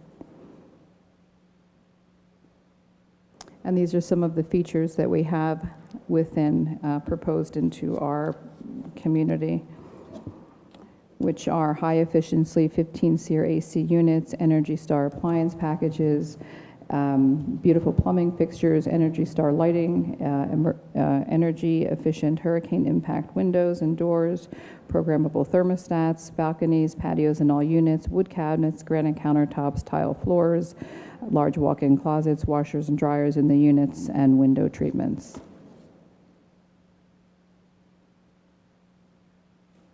And these were the 3 options that we had proposed. Again, the option 1 was the turf, option 2 is the 9% tax credit, and number 3 is the sale on the turf. These are the income and rent limits, and they encompass what we talked about between the 30 and the 120. And we can go back and discuss these whenever if you need to. This was the future phases of the townhouse ownership program, where we have an opportunity for home ownership, the use of CRA scattered sites within MLK. We intend to build townhouses in partnership with the CRA and apply our experience in utilizing creative financing. And then we go on to the next steps of how we plan on proceeding, which would be the CRA Centennial Management Development Agreement, the purchase of the private land, hold public meetings to obtain more community input on the site plan, and apply for FHFC funding cycle for the projects that we qualify for. And then, again, thank you very much. That's it. Did we receive any public comment cards regarding this at this meeting? All right. Excuse me, sir. You'd have to come up to the podium, state your name and address for the record, and ask your question there, or you can fill out one of the comment cards. That podium. Excuse, Tim. And- Timothy McTighe, executor of the trust, and representing the private citizens of Boynton Beach area. Thank you. I'd like to know what FHFC stands for when you talk about funding. Our country is under a current National Emergency Economic Relief Act of March 9th, 1933. Are you people aware of that? I think it has any relevance with affordable housing funding from the state of Florida. Excuse me? It has no connection to So affordable housing funding from the state of Florida. The question you were asking about is the acronym. What does FHFC stand for? It stands for Florida Housing Finance Corporation. And who owns that? Is that a privately owned corporation or something? That is actually a state-funded program where it is run through as a nonprofit to issue tax credits, which means that they are that the developer is reimbursed on the income taxes that they would have to pay to the federal government by winning the lottery system to receive this grant. So this is based you really upon, didn't excuse me, understand the national emergency that's currently this going is, on right now? This is not a federal issue, this is a state issue. Well, your parent company is the federal government, am I not correct? You are not correct. So you're a privately held We are- foreign corporation on the we land with are- a corporate seal here? We are a publicly held municipal corporation where we have our residents who set through an election, choose who the elected leaders are, myself as mayor / chairman of the board, and the commissioners. Excuse me, Mr. Grant, I know who you are personally. You are a registered attorney, are you correct? Yes. Yeah, it's unconstitutional for a registered attorney of the bar to represent any debt collector on the land. Are you aware of that? How many other commissioners are attorneys here? Tim, I'm going to have to tell you that that doesn't apply to the discussion at hand. Do you have any other discussions about the? All right. Does anyone else have any comments regarding the MLK Corridor development? Thank you. Board Chair, you did ask if there were any comment cards provided from the CRA board meeting, and they are in your attachments. No, I mean for today's meeting. Oh. Yes, I saw them. We do have some. Okay, does the audience know that they can fill out a card to let us know on the record what you'd like to see part of the MLK Corridor or Neighborhood Renaissance? Right. If you would not like to speak at the podium and want to leave a written comment, you can do that. Otherwise, you certainly are welcome to make your comment at the podium. Please state Good your name. evening. Yeah. My name is Shanita Mosley, and I live at 132 Northeast 11th Avenue. And this is the first time I am receiving information about the development, okay? I received this yesterday. My house is right next to the parking lot. And my only concern is I am with the plans for Boynton Beach. However, I do feel that my house is right next to the parking lot, where the parking lot would be at, and I feel that there will be some type of break-ins. It would not be safe for my child to play. It would be a lot of traffic. The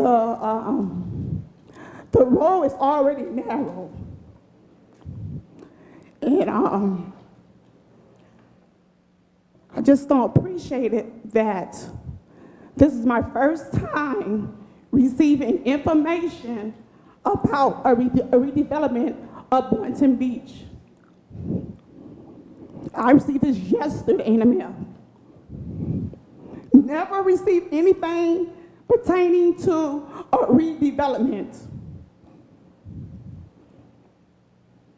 And my only concern is there'll be a lot of traffic next to my house. And I have a major concern about that. And like I said before, if it break-ins, I feel that my child is young. He will have nowhere to play. Nothing like that.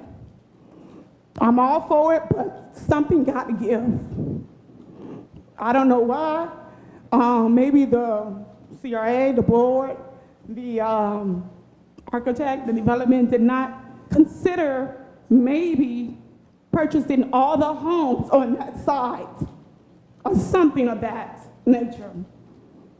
And I'm very disturbed about it, that I have never received any notification up to yesterday pertaining to my property. And I think you said 17,000 mail was mailed out. This is my first time receiving mail. From the CRA? From the CRA, my very first time. That's why I came. So I don't know where those mails is going at, but it shows not going to 132. Because my first time ever receiving any information about this redevelopment. And so, That's the letter that we mailed. yes, I also got one. And I want to thank you again for coming here. The situation is that we've had maybe 10 different meetings regarding this. And, you know, we announced that, you know, we have the agenda. And so that's kind of where we're moving forward is that we're using your comments to make our decision. So we haven't made a decision other than picking the developer. So it's not like this is finalized. And, you know, that's something that you may want to speak to the developer who may offer you, you know, may offer to buy your property. So the way that it is right now is that we haven't decided anything that's going to happen yet, and you are a part of the process. I encourage you to tell your neighbors as well. And Michael, I guess that's something that we have to do. Do we need to do a door knocking? There's not a lot of neighbors there because it's only 2 houses and then it's 2 empty lots there. And then the one, another house where an old lady lived, and she's been there for, I don't know how long, a very long time. And that's it. And so we appreciate your comments. Mm-hmm. And I believe the developer would like to probably speak to you about your property. And so that's where we can go from now. And that's, unless anyone else has a further comment to you. Thank you. You're welcome.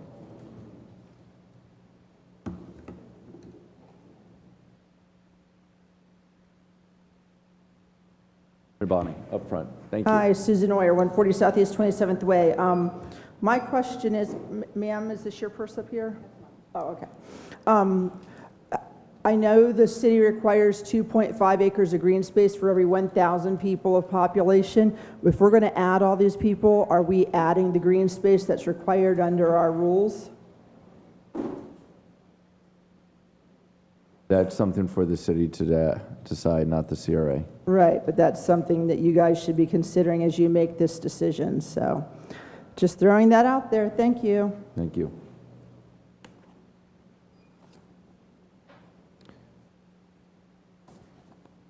Is there any more public comments?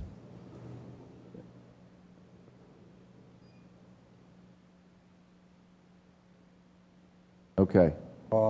Since you guys are a privately held foreign corporation on the land, you should be aware that the judicial note, Title 14 Supreme Court rule that it's impossible for any corporation to form boundaries on the land here in America. Are you aware of that? Tim, this is Are you aware of the Northwest Ordinance of 1787? Tim, this is not a time to ask us questions. This is time for you to tell us what you're thinking and what you would like for this This is about tax dollars. Are we not talking about tax dollars here? I mean, you guys are taxing the people. The budget here. is already set for this year. And when people have a driver's license, they waive their rights. Are you aware of that? And the voting doesn't matter if they vote or not. They waive their rights when they have a driver's license. If you have a question about this project or a comment, now is the time to offer a question or a comment about this project. The MLK Corridor redevelopment project. Are you considering the environmental impact? I mean, there's too many cars on the road already, all right? I mean, look at the water that we are parked next to here. I mean, it's dirty as hell. When I first moved here to Florida, it wasn't even that dirty. Everybody's got a car. I mean, all these houses, they're all gonna have multiple cars. All that stuff washes right into the intercoastal. The water's dead already.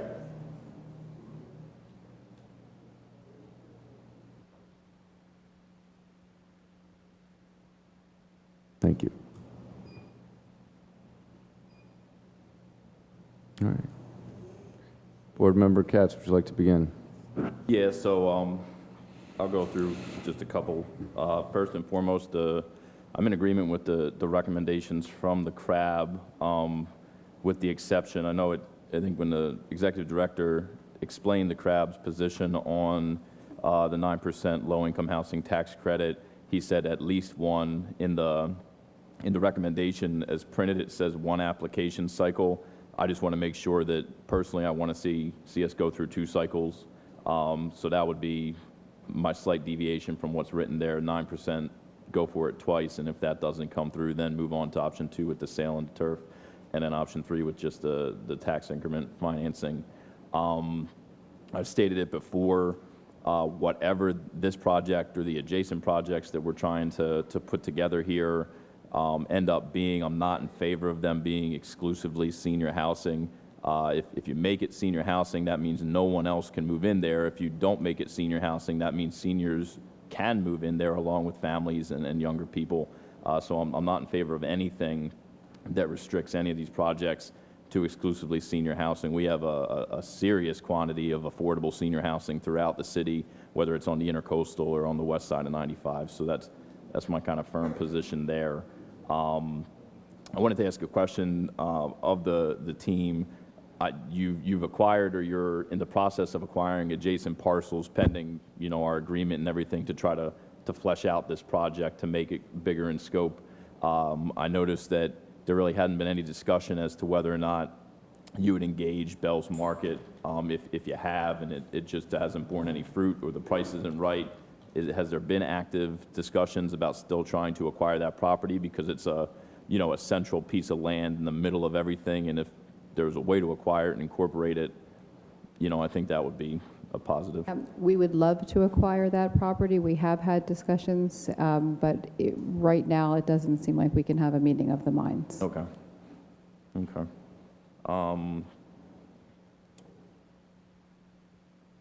And that's really it. We've talked about this a number of times over the past couple months and over the past couple years, and in general terms about trying to get this project kick-started.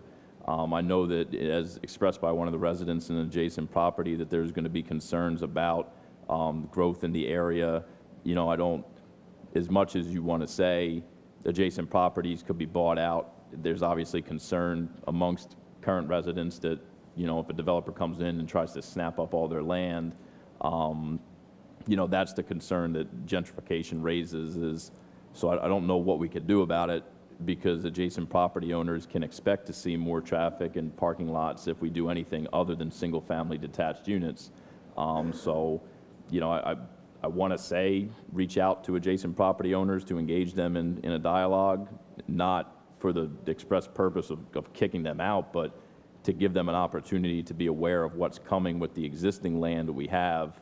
And if they're not comfortable with that, and that's the will of this board and the will of the city commission to approve a project of bigger size than what's there now, at least they're informed and aware. So I guess to the point that the resident made, if we send out these flyers and they haven't gotten there in time, or they've just gotten there, maybe some form of letter from the CRA or you guys, if we come to an agreement, to the residents, letting them know a little bit more in document form once we commit to something, so that they have the opportunity to say, well, I don't mind it, I want to stick around, or maybe I don't like it at all, I want to get out, and who do I talk to?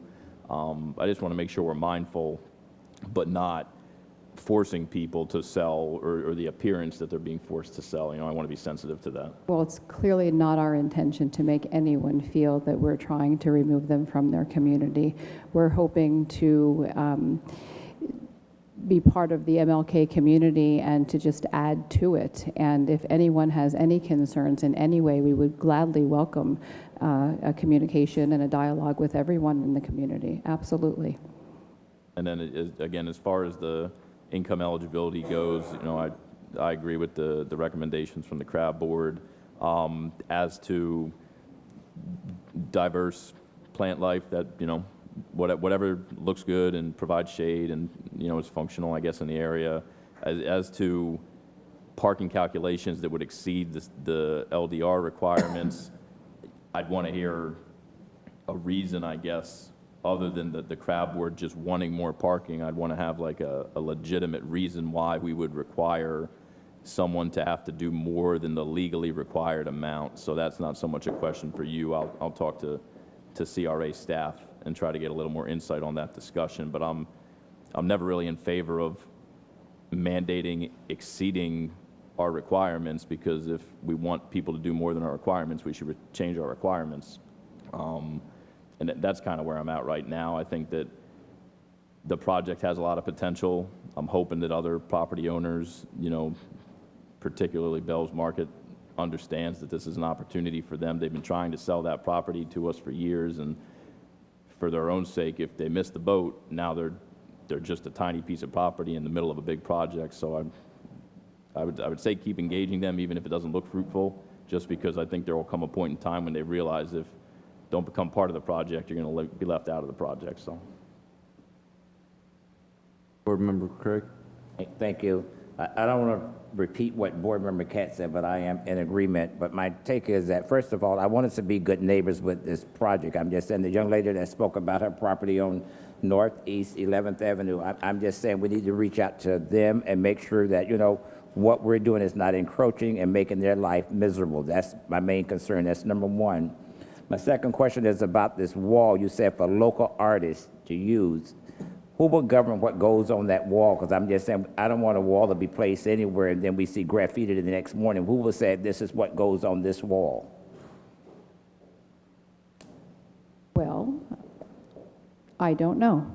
I mean, it's not something that, it was kind of, we wanted to just be able to provide a platform for the local artist, but certainly you can discuss that amongst yourselves, and if you want the wall, that's great. If you don't want it, that's okay too.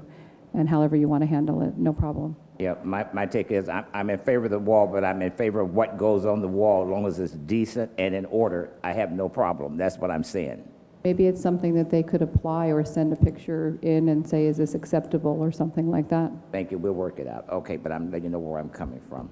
I'm good. Thank you. Board Member Kelly, do you have any comments? Just in agreement with the financials, the steps in order to acquire the funds. I think that I agree with the other board members with the recommendations, and I'm looking forward to hearing what the residents are interested in seeing, and what we can do to move forward on this project. I guess I'm not in the same sort of agreement. So what is the minimum amount of units you need to apply for the tax credits, or the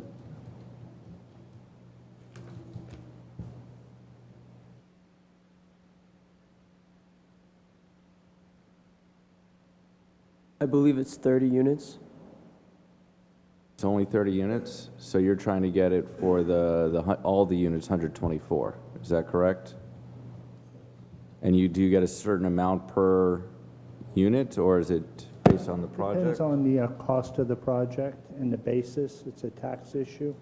Okay. See, one of the things that I'd also like to see is that instead of making the entire thing affordable housing, if we can make some of it, whether it's workforce or market rate housing, because that way we're getting the different income levels into that area, which would help promote the commercial stores. And then I saw the parking calculation, and the reason why we're at the limit on the heights of the 3-story and 4-story is because of parking limitations. Is that correct? No, that's not necessarily correct. So we could have more heights, we could have more apartments without overgoing the parking requirements? I'm not sure to that. I think part of it was the aesthetics to the commercial center on the north side of the road. I see what you're saying. I mean, the thing is that we look at it at, what is it? Hurricane Alley, where you have the 4 stories adjacent to that other commercial area where people are sitting on the patio. And no, that does make sense to having it the 3 or 4 stories, or having a further setback for that 3-story residential. You know, because of the ability of you being a request for qualifications and not necessarily building the site similar to Ocean Breeze East, you know, I'd like to see if we can have more variety in the different aspects of having market rate housing on the north side, or home ownership aspect for the 26 units. I just want to clarify something with you, Mayor, is Yeah. right now what we're proposing, you can have rents approximately of like $900 for a 2-bedroom unit, maybe even less, maybe $895 or something. And what you're proposing is the rents are going to be over $1,200 per unit, and that's at 80% of medium. So it's a dramatic increase, and Oh yeah, if you're a that's working family, it's very hard to meet that. well. No, it's kind of like you have different people at different age income brackets. Right, but I'm going to be competing with the projects on, yeah, you're right on that. And so, like, you're competing against with projects, you know, along Boynton, our town square, Boynton Beach Boulevard, Correct. Renaissance Commons, where the 2 bedrooms are well above that. And so it's still below, you know, your price point is still below at the market up there. And so that's kind of where I'd like to see it, is in the sense is that, you know, there's no cliff, in the sense is that unless you are affordable, you can live here. It's going to require a funding shortfall, too. That's fine, and that's what the CRA can help with. In the Okay. sense is that if we hit it at 80%, or even, you know, the 100%, so that people who are returning from college who have student loans who make a certain amount of money, but they have high debt because of the student loans, are able to pay, you know, for these more market reasonable apartments. And, you know, that's kind of where we're at right now. You know, I believe it's not until October, is that the deadline? Yes. So we do have a lot of time to discuss what we like to see moving forward. I know that the first CRAB meeting was on the same day we had the conviction of Newman Raja, and so I believe that we would have had a more turnout from the community, but there was a lot of people who didn't work after that announcement. And so I think that's what I'd like to see is almost going to, what's it called, the Heart of Boynton Beach Association, and have a presentation with them as well of what's going on. All right. And so that's where it is that if the community just doesn't want market rate housing there, then that's one aspect of it. But I want to know that there's that option for it, so that there's no cliff to be required to be low income to get it, because that is correct. You can't get low income housing unless if you make below a certain amount. Yeah, well, that's correct, but remember, when they move in, they have to initially, let's just say if it's 60%. Can't hear you. Let's just say it's at 60%, or I'll use it more in a more definitive term, not on the income of the tenant, but let's just say the rent amount.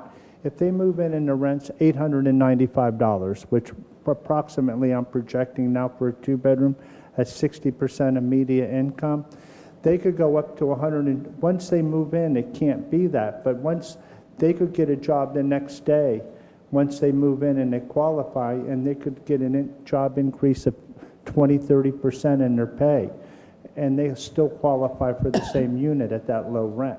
But they wouldn't qualify to be there if they Yeah, made they still qualify to stay No, there. no, no, I'm saying at the beginning. Not at the beginning. And that's kind of what I'm trying to say, is that we want people at the beginning of this, so that if they hit the 80% and you're asking for the CRA, so it's not that huge cliff where certain families at certain household size, you know, basically income limit, we're at 60%. If you have a family of 4, if you're making $47,000, you don't qualify, is that correct?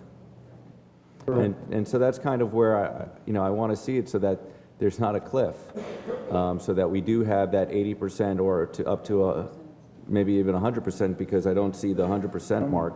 So what you're describing, Board Chair, is the sale program. That's the 60% to 120% of median income. And that is a funding source that would greatly assist the project be completed. But as you can see from the screen and the description of incomes, the 9% program is from 30 to 60% of median, and the sale program is from 60 to 120% of median. So if you're targeting your workforce and low, then that program, the 60 to 120, is exactly the target of income that you've described, which again is on the screen now. The 9%, however, would be limited to the 30 to 60, and unless Okay. you did, if you didn't do all the units at 9%, if you did Correct. half of them, then you could. And that's kind of what I wanted to see, you know. Mayor, sometimes I have to say, Mike, I don't mean to interrupt you, I appreciate that.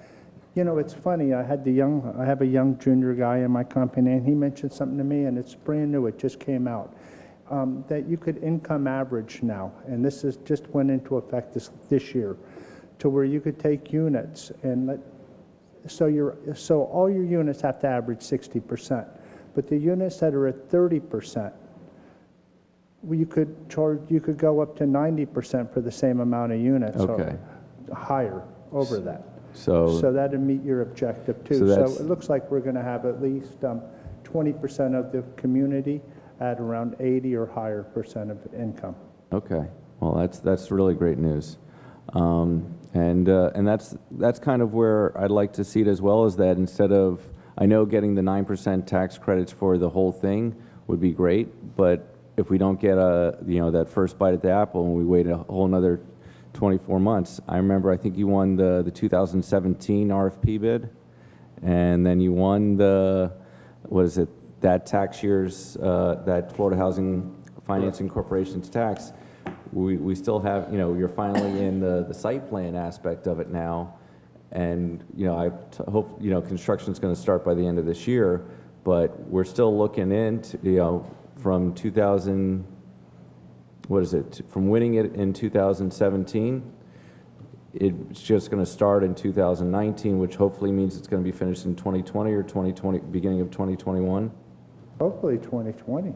But, And hopefully we start before the end of the year. Yeah, and so that's kind of where I'm at, is that what can we do to kickstart the project to see if we want to, if we have that sale function for the commercial aspect of it, or one of the residential buildings, so that we have the ability to say, we are going to start building on the MLK corridor, and we may win, the 9% tax credit so that we have more affordable housing.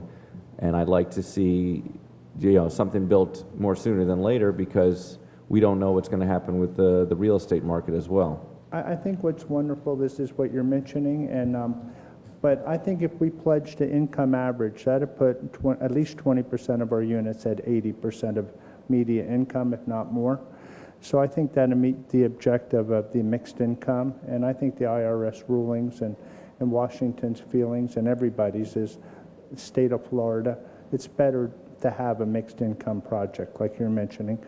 Number two, the CRA is better off, and I believe the city is, to get the 9% credits. That way you'll have extra money to build more developments within the CRA coming up in the future. Oh, absolutely. The problem is that when we got on the board in 2016, it was years that they didn't get the 9% tax credits for the Ocean Breeze East site. And so, if you have the magic to win it again, then yeah. But my perspective is that if it doesn't get done in the 2019 for the tax credit, we look into the other financing options for a portion of it, so that we know that we're starting it regardless of what happens in 2020. That's wonderful. Okay. The next thing is the 8,000 square foot of retail space. Is Centennial going to be managing that as well? And Yes, we would manage the retail space. okay, and I guess my whole other situation with the retail is that, regarding the Costa Costa project, we gave the tax incremental funding for the commercial if it was filled. And I'd like to offer that same sort of deal so that we incentivize the developer to fill that location for a rate lower than market, because the tax credit doesn't apply to the commercial area, if I'm not mistaken. And so that way we can get that incentive for businesses to come here at the beginning, so that it's normalized when these new businesses come here. The next thing, I'm just going through that list that you had at the very beginning of the slideshow. The overview development vision, if you want to put that up. The next one is the covered open air space breezeway, and that's going to be near the retail shops, so that it's also used as a patio for dining patrons. Yes, the concept is actually a beautiful concept because it is right in the center of both buildings. So it has that open breezeway where you could have a coffee shop, you could have kind of anything you wanted in between there. The question I have is that, a coffee shop doesn't have the commercial kitchen. And, is that something that the residents do want? Do they want to have another restaurant there that they can sit down at? Is because, coffee is very different than an actual diner, like the East Ocean Cafe. There we go. Yeah. Well, I guess what you could do with that open air space is it could be just kind of more like an outdoor seating area, and there could be an indoor type of restaurant on some of that retail side where you would be able to encompass indoor-outdoor restaurant seating. And so that's kind of where it is that, when you're building this, if you already have it planned out to be a restaurant, it's a lot easier to build when you're building the shell rather than try to put the restaurant after the shell has been built. So I'd like to, make sure that the community is involved with whether they want to have if they want to have the restaurant there.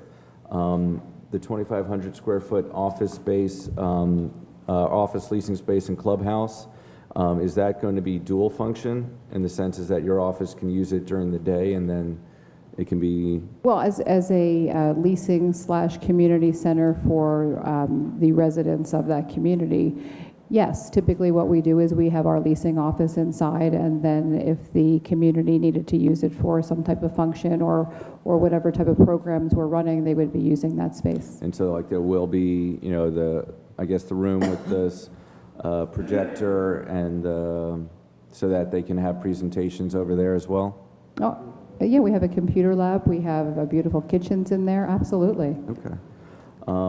One of the other things that I was looking at is I know you mentioned 6-foot pavers, and I don't want to know that if you move it up to 8-foot pavers, does that ruin the whole landscaping so that you have that extra wide sidewalk versus the 6 feet? Because I don't believe, was it MLK has a bike lane. And so with that, if people are biking, maybe they're not on the road. They do? 8-foot sidewalks would be required in the development. Okay, so there you go. So I guess that's going to have to change. Plus then. the pedestrian space. So Yeah. it will be a minimum of 8. And then the mural and the art, I think it's a great idea. The only question is that who's going to design it, who's going to pick it, and if it changes. Actually, you know what I just thought of? Maybe you could have some type of a local artist competition, and they submit it to a board, and then the board picks that artist and they put it on the wall, so that it's some type of an approval process. And So it also engages the community. So we do have an arts commission. We do have an art district within the CRA. So I would guess ask you to work with the Boynton Beach Art District because they have done a lot of murals on those bays over there. Well, we also have the artist that painted at the Sarah Sims Park, but Yeah. there would be a process certainly developed and approved by the city commission and the city arts coordinator. Those kind of details would be certainly specified in the site plan and the development as we go forward. But there's lots of fun ways to do that for sure. There's even places that every year they do a repainting of it. It's not just a stagnant wall. There's events, and during that event they paint a new mural, and then it sits for a while, and then they paint it again. So high schools and other kinds of ways to do it. But And what is it? I appreciate the other aspect of working with the MLK Quick Spot and the Bells to have that building match the other exterior buildings. And those are kind of my comments moving forward. Is that I'm not necessarily in the sense of having all of them affordable, even with the averaging. That means if you make median income, you don't get, a single person, you don't get to live there, where we want to, we want to encourage people who make above median income to live there as well, because I'd like to see that in the heart of Boynton Beach. And the other last aspect of it, it's kind of out of order, but the first floor apartments on MLK, if they could possibly be a live workspace, to look at that, where if they're 2-2 or something in that they have that open space at the beginning to run businesses there. I was at a location in Los Angeles right across the street from the convention center, and they had basically a 2-chair barbershop, and the person lived behind that. And so it was amazing to see that live workspace in the community over there. And so those are my comments. Board Member McCray. Thank you. Michael, I'm going to take care of you first, okay? That mural out at Sarah Sims, please don't say bring that over. Okay, let's just kind of forget that comment. That's number one. Okay, but what I do need on seriousness, that we need to go out and have another meeting. Because the first meeting you all had, you only had 9 participants. We only got 2 comment cards. Okay, I don't know what the problem was. I don't know if it was gave them enough time to plan, but, for a thing of this magnitude, like Mrs. Mobley said, she just found out, the other day, and I'm just saying we need to kind of get the community engaged, and do another mailer and get another date and see if we can get more participants, and if not, we tried. Absolutely. We have absolutely no problem engaging the community. Yeah, because I'm just saying we don't have to do anything till October 2019, and this is, I do believe, March. We got time to get another meeting. But, Commissioner McCreary, we need to meet with we have a couple of private homeowners we need to buy the property from, and we need to start negotiating with it. We don't mind making tweaks or designs to the project within the community's, suggestions and all. But what we need to do is get a commitment from the CRA board so we could start, solidifying our plans and everything for this project. Sir, we'll probably give you a commitment, but for you to solidify. But while you're solidifying, we still need to have a meeting. Forget about those that you're trying to meet with, okay? I'm not being facetious. I'm just trying to make sure that we are on the same page. 100%. Board Member McCray, if I could, months ago when this process started, which unfortunately is months ago now, in the fall, September, it was the intent during that process and the RFP process that once a developer was selected, similar to your Town Square project, that the kind of more meaty public meetings, public input regarding the development and how it would progress through a site plan approval stage would take place after the developer is selected and a contract is somewhat negotiated, and time begins to start giving milestones to the developer, milestones to the CRA to hold them accountable to, and vice versa. It is absolutely not the intent of your staff or your agency to progress past tonight without multiple meetings with the community, and I think that's almost socially the adjacent property owners as well as the entire, this is a citywide project as well as Town Square is. It has a major effect on District 2, but it certainly is not just an isolated project, and the CRA plans, since the Heart of Boynton plan many years ago was established, the vision and the buildings, the layout has pretty much stayed the same the entire way through 2016's plan. But I really want to assure you that it is our intent to take that time once they're brought on board and you've kind of got these initial items ironed out to begin to really put it into kind of a more permanent perspective with the residents. Right, well, I'm going to say it I just want again. you to do it. I'm leaning in regards to what the CRA board said. That's their recommendation, tier 1, that's what I'm going for. If you have to go 1 try or 2 tries, that's the way I'm going. I'm just saying, we waited this long. I don't see any urgency of trying to, run over anybody now. Board Member Katz, did you have any other comments? Just that, I think, kind of going along with what Centennial Group kind of just alluded to, I know there's an extreme amount of caution with proceeding without some degree of surety that this project is everything that the community has dreamed it will be. But I worry that if every time we come here, we say, we're not ready to make a decision, let's go have another community meeting, and 5 or 10 people show up, and then we come back and say, well, we need, like, at some point, we've got to make a decision. And I know that even amongst myself, there's trepidation that whatever we agree to, there are going to be individuals who say, well, that was a terrible decision, this is horrible, the project's terrible.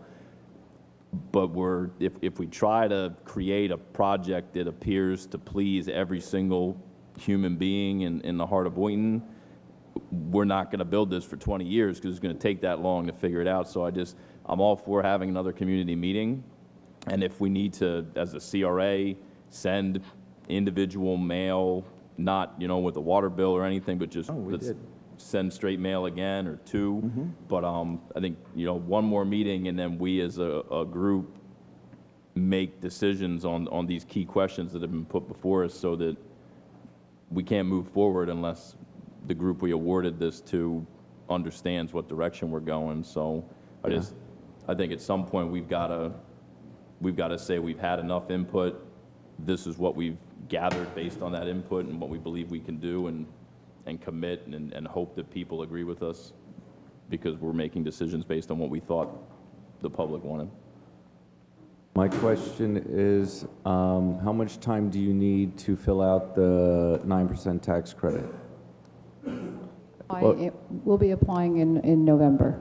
Okay, so how much time do you need before that? That's approximately November. That was what it was last year. We have no control over it because the state could come out earlier, later. So, but normally they do it in fall. Okay, so It could be October, November. It's based upon this year's legislative session where you'll have an answer by July? No, it's just up to staff. Oh, really? Yeah. But will they have the number, I guess, of funding available by July? They will for the 9% credits, not for the sale. The sale comes out later. That's the last one of them. Okay, so my, similar to what we've done before in the past, is that we have the July meeting to basically have that final draft so that you guys have enough time to be prepared to go and submit to The sooner we could work on it, Mayor, the better off we are. And so, and the worst thing to do is kick the can down the street and wait. If we could do it, because we have to put together a site plan, we have to solidify contracts and purchases from other owners to get that's why I'm leaving you the time. If we could do it sometime, you want to say next month or 2, it'd be fabulous. We're here to work. I'm not sure, are you prepared as a developer to make acquisitions of property without an agreement with the CRA? No, I am not. So okay, this is the kind of discussion that we need. That's kind of where what I'm trying to say is that I don't believe you've purchased the properties there. And so we want to get that agreement with you. I agree with And so that's kind of why we want to create a timeline that works both with our schedules, so that you'll know at this certain time that, hey, if I didn't purchase the property at this time, that we're moving forward with the site plan. Is that understandable? Yeah. And that's kind of where I was saying, is that if you didn't get to purchase anything in the March, April, May, or June, that, July you'll have that final site plan for us, so that we can make the decision and go from there. Because if you do or do not get one of those properties, it changes the site plan. And so and I'd like to make the commitment to have absolutely the 9% tax credit for the first year. I kind of would want to say if we don't succeed, that we do a portion of the development with the sale, and that we leave an option available for the big 60 units for the 9% in 2020. Is kind of my thought process and recommendations. Is that something that you'd be agreeable to? Yeah, I mean, I prefer to go for the 9 both times. And I think the city has more money that way, but it's whatever the city wants. And it's the CRA, and the situation is that we don't necessarily know what happens in the future, and that way we can start moving forward with the project rather than wait, the 2 times and then not succeed and then have to worry about it. So it's kind of that mixed bag I was talking about earlier, that if the board agrees with me, that's one thing, but if the board wants to let you have 2 bites, then they can absolutely do that. Oh, that's fine. It's whatever the city wants. All right. Board Member Katz, final comments? Yeah, I would just request if there's consensus on the board, I'm looking for a more aggressive time frame. I don't want to put the onus on them that in the 3rd week of July, that's when they start to materialize a plan. I think personally, if I want to set in May a drop dead date at the May CRA meeting, that in between now and that time we have 1 or 2 meetings, whatever we see fit. But these items that we're discussing right now, the type of financing, how many rounds, workforce versus affordable versus market rate, I personally am prepared to make those decisions in May, to give them as much time as possible to prepare their proposals so that we can see it as they prepare it. And if there's any glaring thing that we don't like, the longer we wait to do this, the less time we have to check and review their proposal, as opposed to if they wait till the 3rd week in July after the CRA meeting and it takes them a month and a half to propose this. Now we're in September and it's potentially due in October, which means there's literally no time for us to, I don't want to get backed against the wall and watch it fall apart where we don't do anything for a year. Well, what happens is the application cycle, there is a lot of work that goes into preparing these applications, and it's extremely, I'm sorry? Right. It's extremely important that we have all of our ducks in a row. We have our site control, and when we go to actually submit, we don't want to make mistakes. And if we make mistakes, that could cause us, not to win that 9%. So the more time we have available to us to prepare and to work with you and to review is extremely important. All right. So may I have, well, I was going to call for a motion for the 60-day maximum period for Centennial to negotiate with the CRA. And, my request for having the deadline for the properties purchased would be July, so that we have the site plan.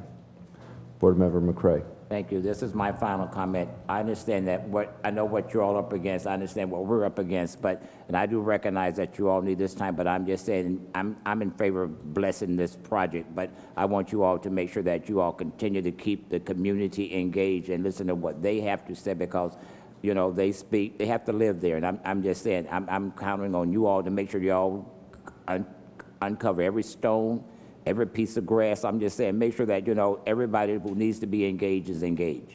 I know, sir, that that's very important to you, and it's very important to us as well. Thank you. Yes, Board Member Katz. So I'd make it as a form of a motion, I guess, to make it official that at the May CRA meeting, that's the meeting that we make decisions about the particulars, and that in between now and the May meeting, so that's 2 full months, that 1 or 2 public meetings in the heart of Boynton, and however we go about trying to communicate it. I know that, again, communication is always a concern, but we send mailers, we put billboards up.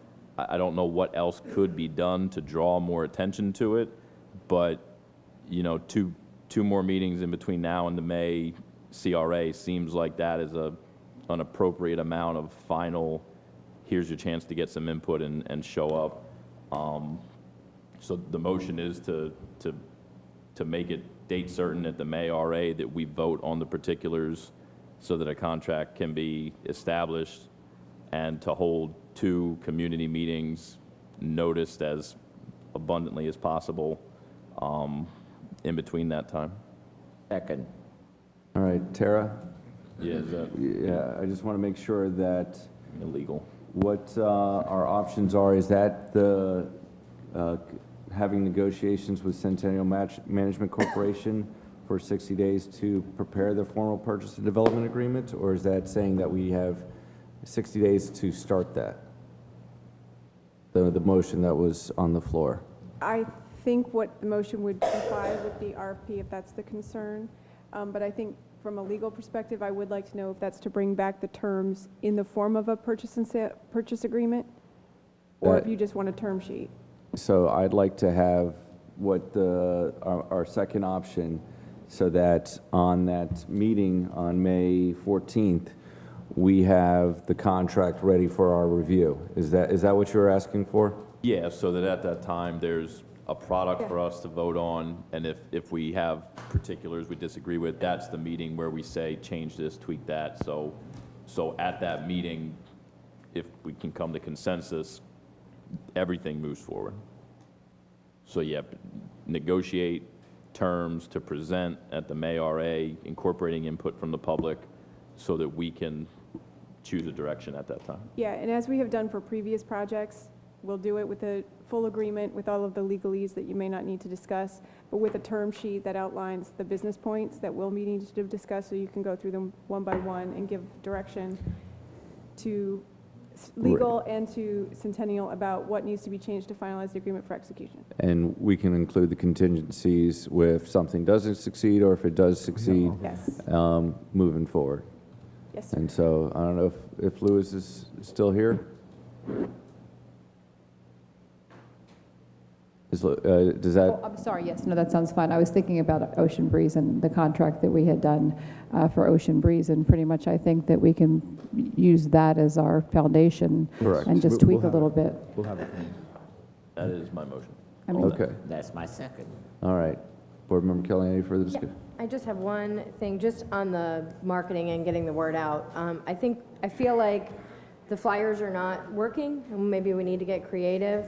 And, you know, encourage residents, if you're on Facebook, you know, join the page, join the city's page, you know, post these meetings. You know, we have, I don't want to put anything on the neighborhood policing, but, you know, we have them, they're out there, send some postcards or some flyers with them to have in their cars, to have on their persons, so that we don't have this issue where flyers are getting mailed, but people aren't getting them, because that's always a concern.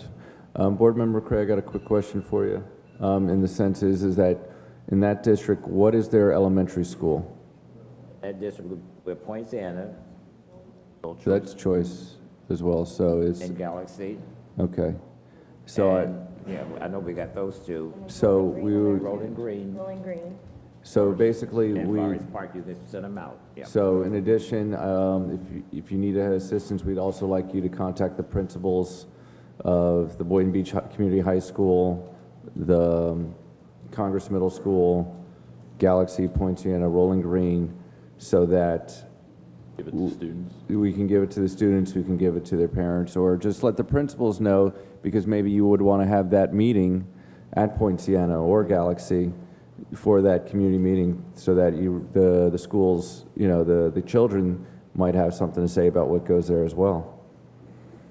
Yes, Board Member Katz. So just to that point, because again, the goal is to try to get as much engagement, and I like the idea that the mayor put forward, that, you know, get it in the schools and have them distribute it to every kid in the schools to take home.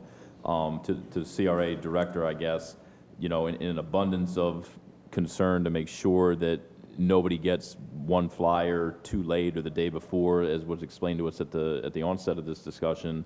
You know, it doesn't cost a lot of money to mail a flyer, so for, I don't know what radius, you know, we could set, but, you know, whether it's every residential property within, you know, 2,000 yards, which would be, you know, a couple streets in any direction. You know, if you and Centennial sit down and establish 2 dates, as soon as you establish those dates, the sooner the better to pick those dates.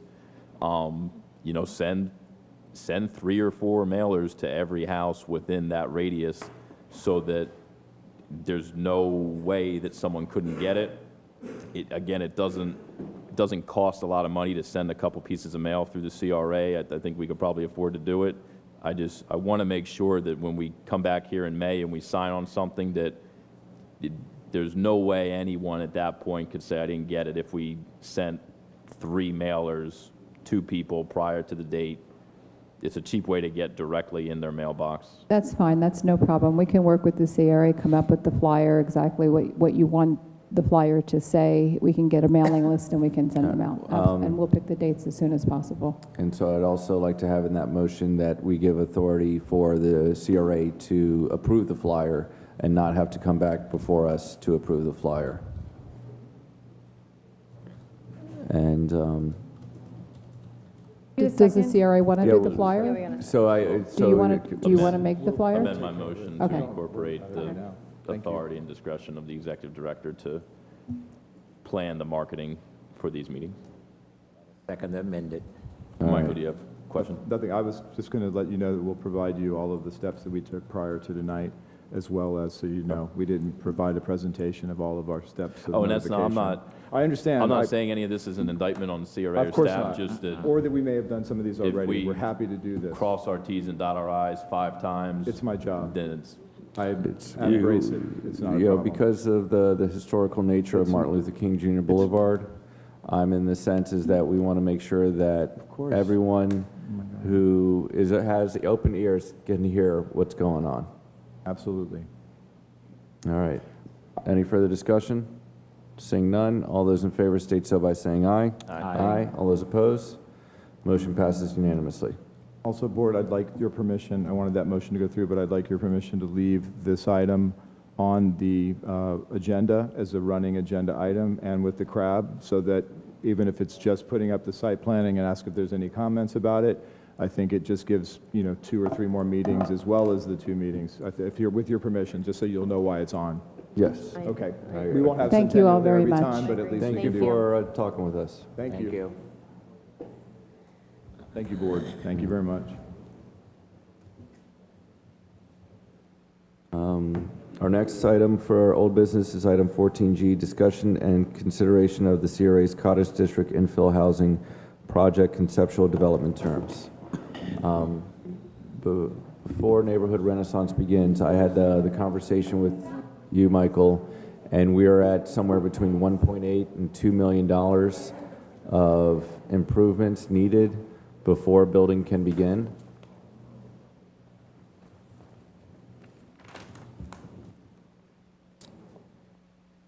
Yes, sir. For the on-site and off-site utility work, Neighborhood Renaissance and the CRA, have done their analysis on the flow chart and the spreadsheet that you have in front of you, and that number is just about 1.8 to 2 million. So, yes, sir. Okay. So, Bonnie, I guess it cooled off. Can you? Yeah. Thank you. We do appreciate it. And so that's kind of one of my concerns is that before we start planning the cottages, we need to plan how we can build them first. And so I'd like you to begin your presentation with that. Okay, so none of the background, just jump into the numbers. Into the microphone, state your name and address for the record. Michael Peaker, Neighborhood Renaissance. You would like to start with the numbers.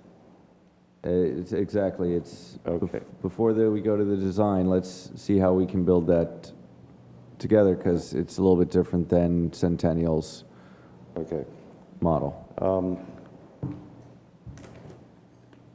This chart breaks down the development costs into 3 categories. The first box on the left is the cost to build the houses themselves, starting with a pad and all the infrastructure in.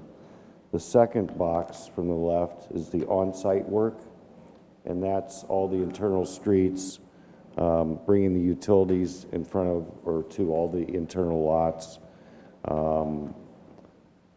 and the streets and the lots. And then the third box, the off-site work, are everything from the back of the sidewalks out.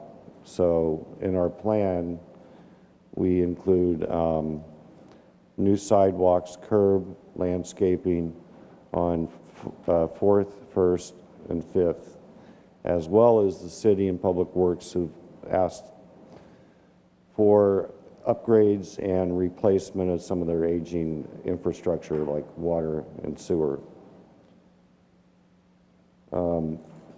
We've been discussing with staff ways to get this built and financed, and I think we're on a path where we both agree it's better that the CRA, I'll let Mike chime in too, CRA build the infrastructure, the on-site and the off-site, because we'd save a lot of interest costs. Neighborhood Renaissance would have to take out or use our construction line of credit to build the infrastructure as well as carry it through the 24 to 36 months of building and selling out the homes. This is a revised proposal from what you saw the last time. It basically eliminated the interest cost. So now the cash contribution from the CRA is $1,844,000.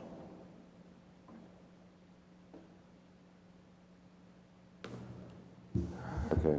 So, I mean, I'm looking at all the numbers, and I guess the average construction cost is $231,075. That would be the hard construction cost. And so what would exactly, so the total would be $267,450 for each of the 3 twos? Correct. And so that is with the CRA donating the land value contribution of 1.12 million and the funding of the infrastructure of 1.84 million for a total contribution almost $3 million. And we're getting houses at 267,000. Are those numbers correct? Right now, we're looking at building new houses and selling them for $270,000. You look at some of the new developments with modest houses, you're looking at starting points of $325,000 to $340,000. And so this wouldn't also apply for any mortgage assistance or anything like that. Everyone would need to have either the 20% down or FHA or VA loan. Is that correct as well? Correct. You're not the financing corporation. No, we would not be going to Florida Housing Finance. The houses would be offered in Crab Board went up to 140% AMI. They worried about how do you keep the neighborhood affordable and in home ownership. We discussed some of that. The city of Boynton Beach has some assistance programs that would allow lower income households to buy a house, as well as the county. They have some rounds or a round every year that for other projects we've successfully gotten some awards. So that, for instance, an 80% AMI household could buy a house for $260,000, $270,000. Okay, Board Member Katz. Yeah, just a couple of questions for the director, because I had a conversation about this with him, a lengthy conversation about the kind of realization that we've come to that the infrastructure is by and large going to need to be paid for by the CRA, and correct me if I'm wrong, Director Simon, that the infrastructure upgrades we're talking about, for the most part, they're not relative to what the project is going to be. These are upgrades to the infrastructure of the surrounding area that will necessitate any project, right? So it's not as though the project has to be defined and then these infrastructure upgrades are based on the project. Stuff can be done prior to a project being established? Yes, sir. Okay. Yes, sir. So, and what's the total cost of the infrastructure upgrades we're referring to? It's essentially between 1.8 and 2 million. That's the number that we keep throwing around. And just for the benefit of Neighborhood Renaissance, the off-site work would have benefits to multiple parties outside of just the project. The on-site work which would, that's $1.2 million of that $2 million, would prepare the site with all of the site work that would be needed to then construct the building itself, the houses themselves, the next phase, if you will. And so logically, all these infrastructure upgrades, or probably the bulk of them, need to be done prior to any development occurring. So, so all that being the case, personally, I've kind of arrived at the position that I think we need to shift focus on this right now to the infrastructure, so we know what we're setting in place, and then not make, I feel like we might be inadvertently putting the cart ahead of the horse by agreeing to a specific project and then saying it's going to take 12 to 18 months to get the infrastructure in place, and then we're going to build the project, at which point 12 to 18 months later, given the changes in the area and Town Square and some other projects, maybe what we want to do changes radically in 12 to 18 months. So if we have to do these infrastructure upgrades no matter what, like I said, I've kind of arrived at the point where I wouldn't mind discussing the infrastructure upgrades, starting that process, and then from there, that gives us more time to see, as those infrastructure upgrades come online, whether or not the project as proposed is what we want, or if we want a different version of it, or if the market conditions change, or the economy locally changes because of adjacent development. I'm kind of not ready to commit, knowing now that we have to put out $1.5 to $2 million in infrastructure that's going to take a year and change to do. I don't want to create the project and agree to the project before we've done the infrastructure, I guess. Yeah, looking at that sort of, outlay, is that there's no point to buying the CRA for the future if we're putting out the $1.8 million to begin the project. I don't know, that unless you have something else to, on the other side, why we should bind the project. There's another chart included in your package, and this defines the cost over a period of time. You're saying that we would get today's cost, so you would bear the risk if the cost increased for the building of the houses? Well, presumably inflation goes hand in hand, that if construction costs go up, so would the price of housing, so then as well as incomes. Well, no, that's definitely not true, that income goes up with inflation. Fine. But anyway. So, I guess, Tara, where are we with Neighborhood Renaissance regarding a contract, or with them being the chosen developer?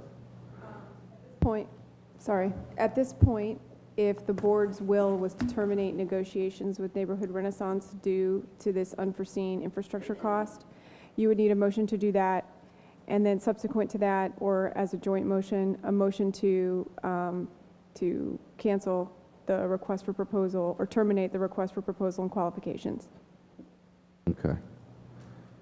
So I'm prepared to offer such a joint motion, and I hate to do it because I don't want to, we went through some steps, and I don't want to kind of pull the rug out from under Neighborhood Renaissance, but at the same time, if we have to make a $2 million investment that precedes any type of project, I don't want to agree to something 18 months in advance, spend $2 million, and then have some remorse when things might have changed on the ground where we want to do something different. So I'd offer that joint motion to terminate negotiations and proceed with investigating our infrastructure. Can I offer something up? Yes. The full $2 million or $8.8 million would not need to be spent. I do believe, and it may be reduced, that the city and the utilities in the Public Works Department are going to require the off-sites, and that's a total of around $600,000. But what that would do, if you like this plan, is it would do all the street improvements and utility improvements around the perimeter, and you would have the ability to build out all these lots, which is maybe half, maybe 17 homes.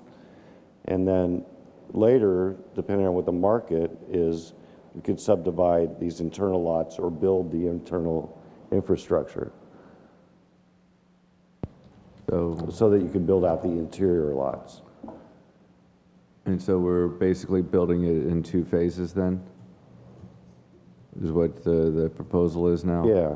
Yeah. In the sense is that there's enough infrastructure on the Northeast Fifth Avenue, and that the new road that is being built with that would also be covered in that cost, and that all the properties south of that new road, new east-west road, would be part of the second phase of the 1.2 million.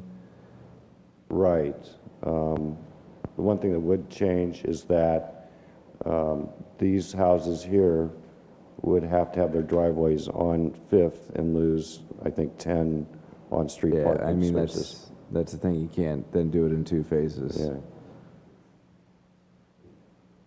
So. But what I'm also hearing is that you're thinking you want to do the infrastructure, the undergrounds that go through here because they benefit projects, further north and maybe south of the cottage district.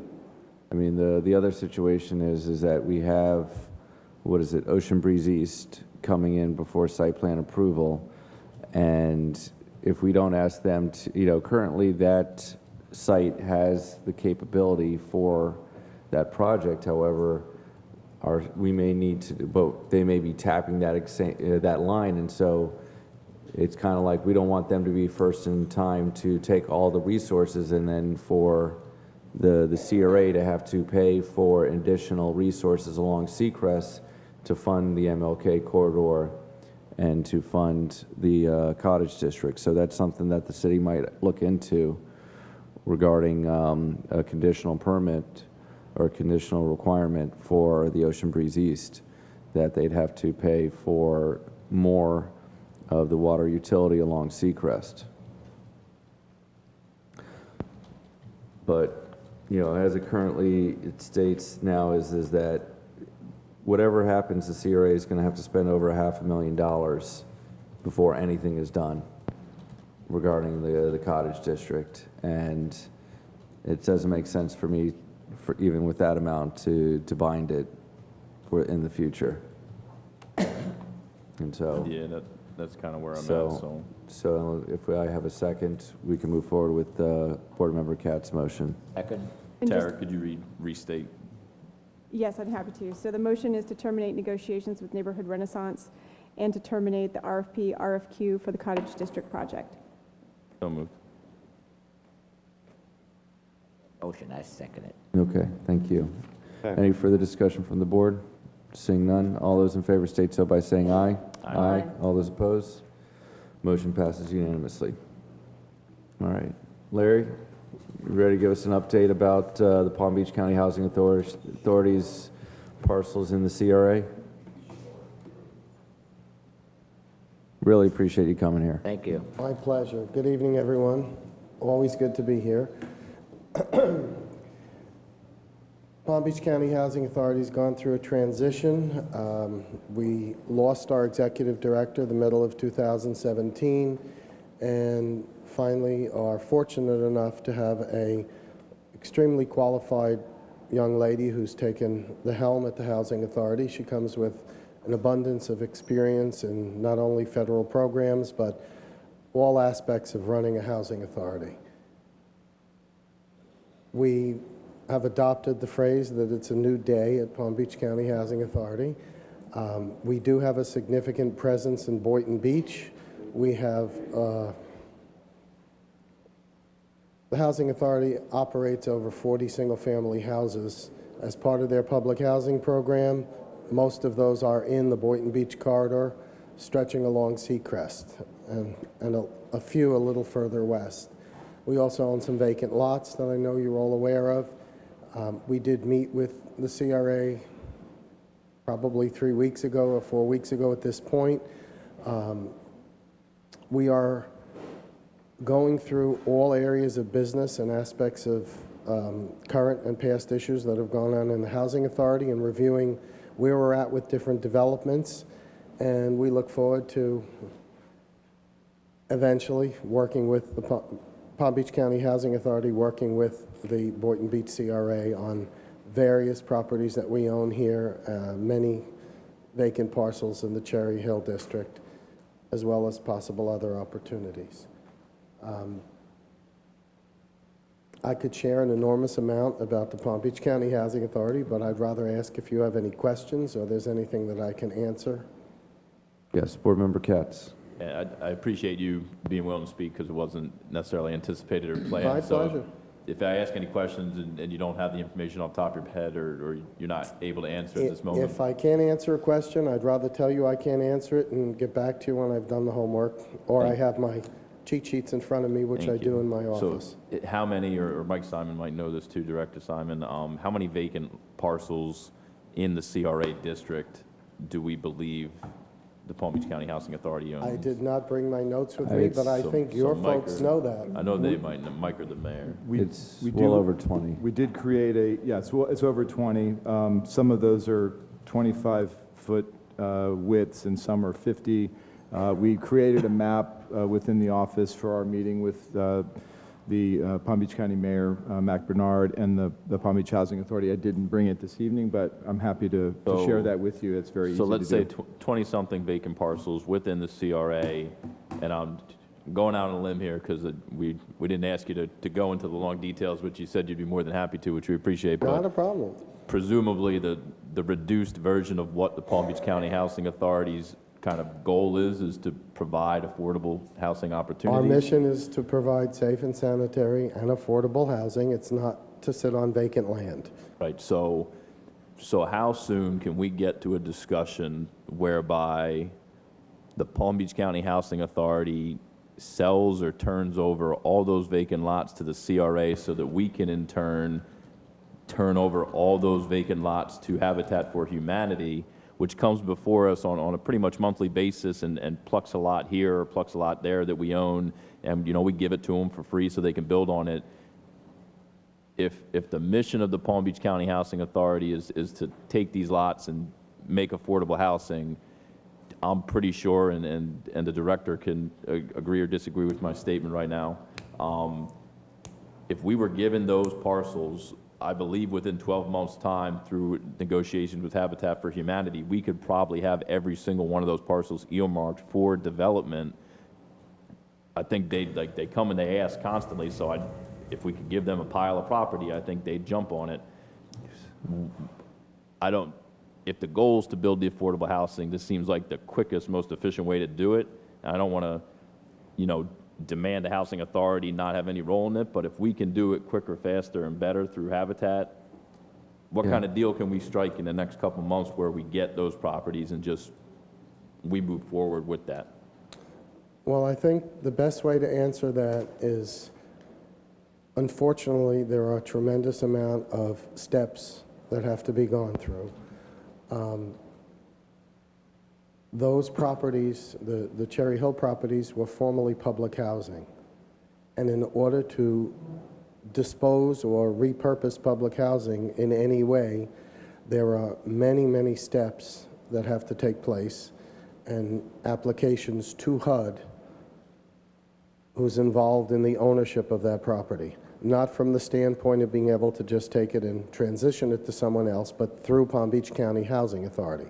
So there are steps. It's not just as simple as a straight land transaction where we decide to sell an unencumbered parcel to somebody. Okay. So there are steps. Our new executive director is aware of numerous aspects of our business. We're involved in developments in many different areas, all different phases and stages. It's something very important not only to her, it's something I've personally worked on for several years with a very competent staff in the CRA, and it's also important to our Board of Commissioners. So it is a priority, but as somebody new coming in, there are many priorities that we're trying to deal with. There are several long-term employees at the Housing Authority. I've been there over 10 years, and many of us worked countless hours over the last year and a half to keep everything afloat and going till we were fortunate enough to get our new executive director. So it is important. It is a priority. I can't tell you today when we will be able to do that. I will tell you our executive director shared at the meeting we had in Mr. Bernard's office. It's definitely something that's on our radar, and as we go through many things on our radar, we will definitely get to it on our list. So in the spirit of the new day at the Palm Beach County Housing Authority, I'll say that I'm going to speak to the director to make sure I understand what I might be able to do, but my goal is to advocate whoever at the Housing Authority, whoever on the county commission, to go through all those steps by taking step one in that process. We have a common goal. I know that as a CRA that we're in a position to be able to find a suitor for that land, whatever the requirements are, whatever the steps are. I want to get to a point where we take the first step so that we can do the other 50 steps. So that's my hope, that the Housing Authority, the new director, whoever else is involved at the county level that has to sign off on this process, we're ready to move on this, and whatever we need to do to follow the legal process and make sure everything's done accordingly. We're anxious to get this property moving, and we're ready to do our part.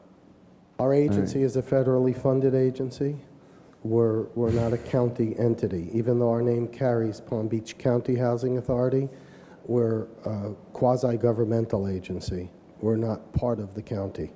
Your board member is appointed by the governor. That's correct. And only he can ask someone he can only remove somebody and appoint someone. Is that also correct? Absolutely correct. All right. Whereas other municipal housing authorities, the board is appointed by the mayor and people within the municipality. It doesn't mean we're not interested in working with The CRA. Boynton Beach or the CRA. Before I added several hats, I attended most of your meetings and was here. We're interested. It's on our radar. It's important to us, but making sure that we are fit and ready to continue moving forward in the best interest of our clients and the people we support and that are involved with our mission is the first priority. But it is on the radar. Everybody's aware of it. Our board is aware of it. Our executive director's aware of it. Multiple staff members are aware of it. And it's not going to be something that's forgotten about. Okay. Board Member McCraig? Thank you. I'm glad you said what you said. But in regards to that Cherry Hill property, sir, it's been like that for over 30-some years. Going on 40. Okay, and I'm like saying, I know you said it's by HUD and all that stuff, but I'm just saying, I feel like it's been neglected too long. I'm just saying because we have people now putting trash and everything over there. It's an eyesore, and just like my mouthpiece said, I'm in favor of everything he said.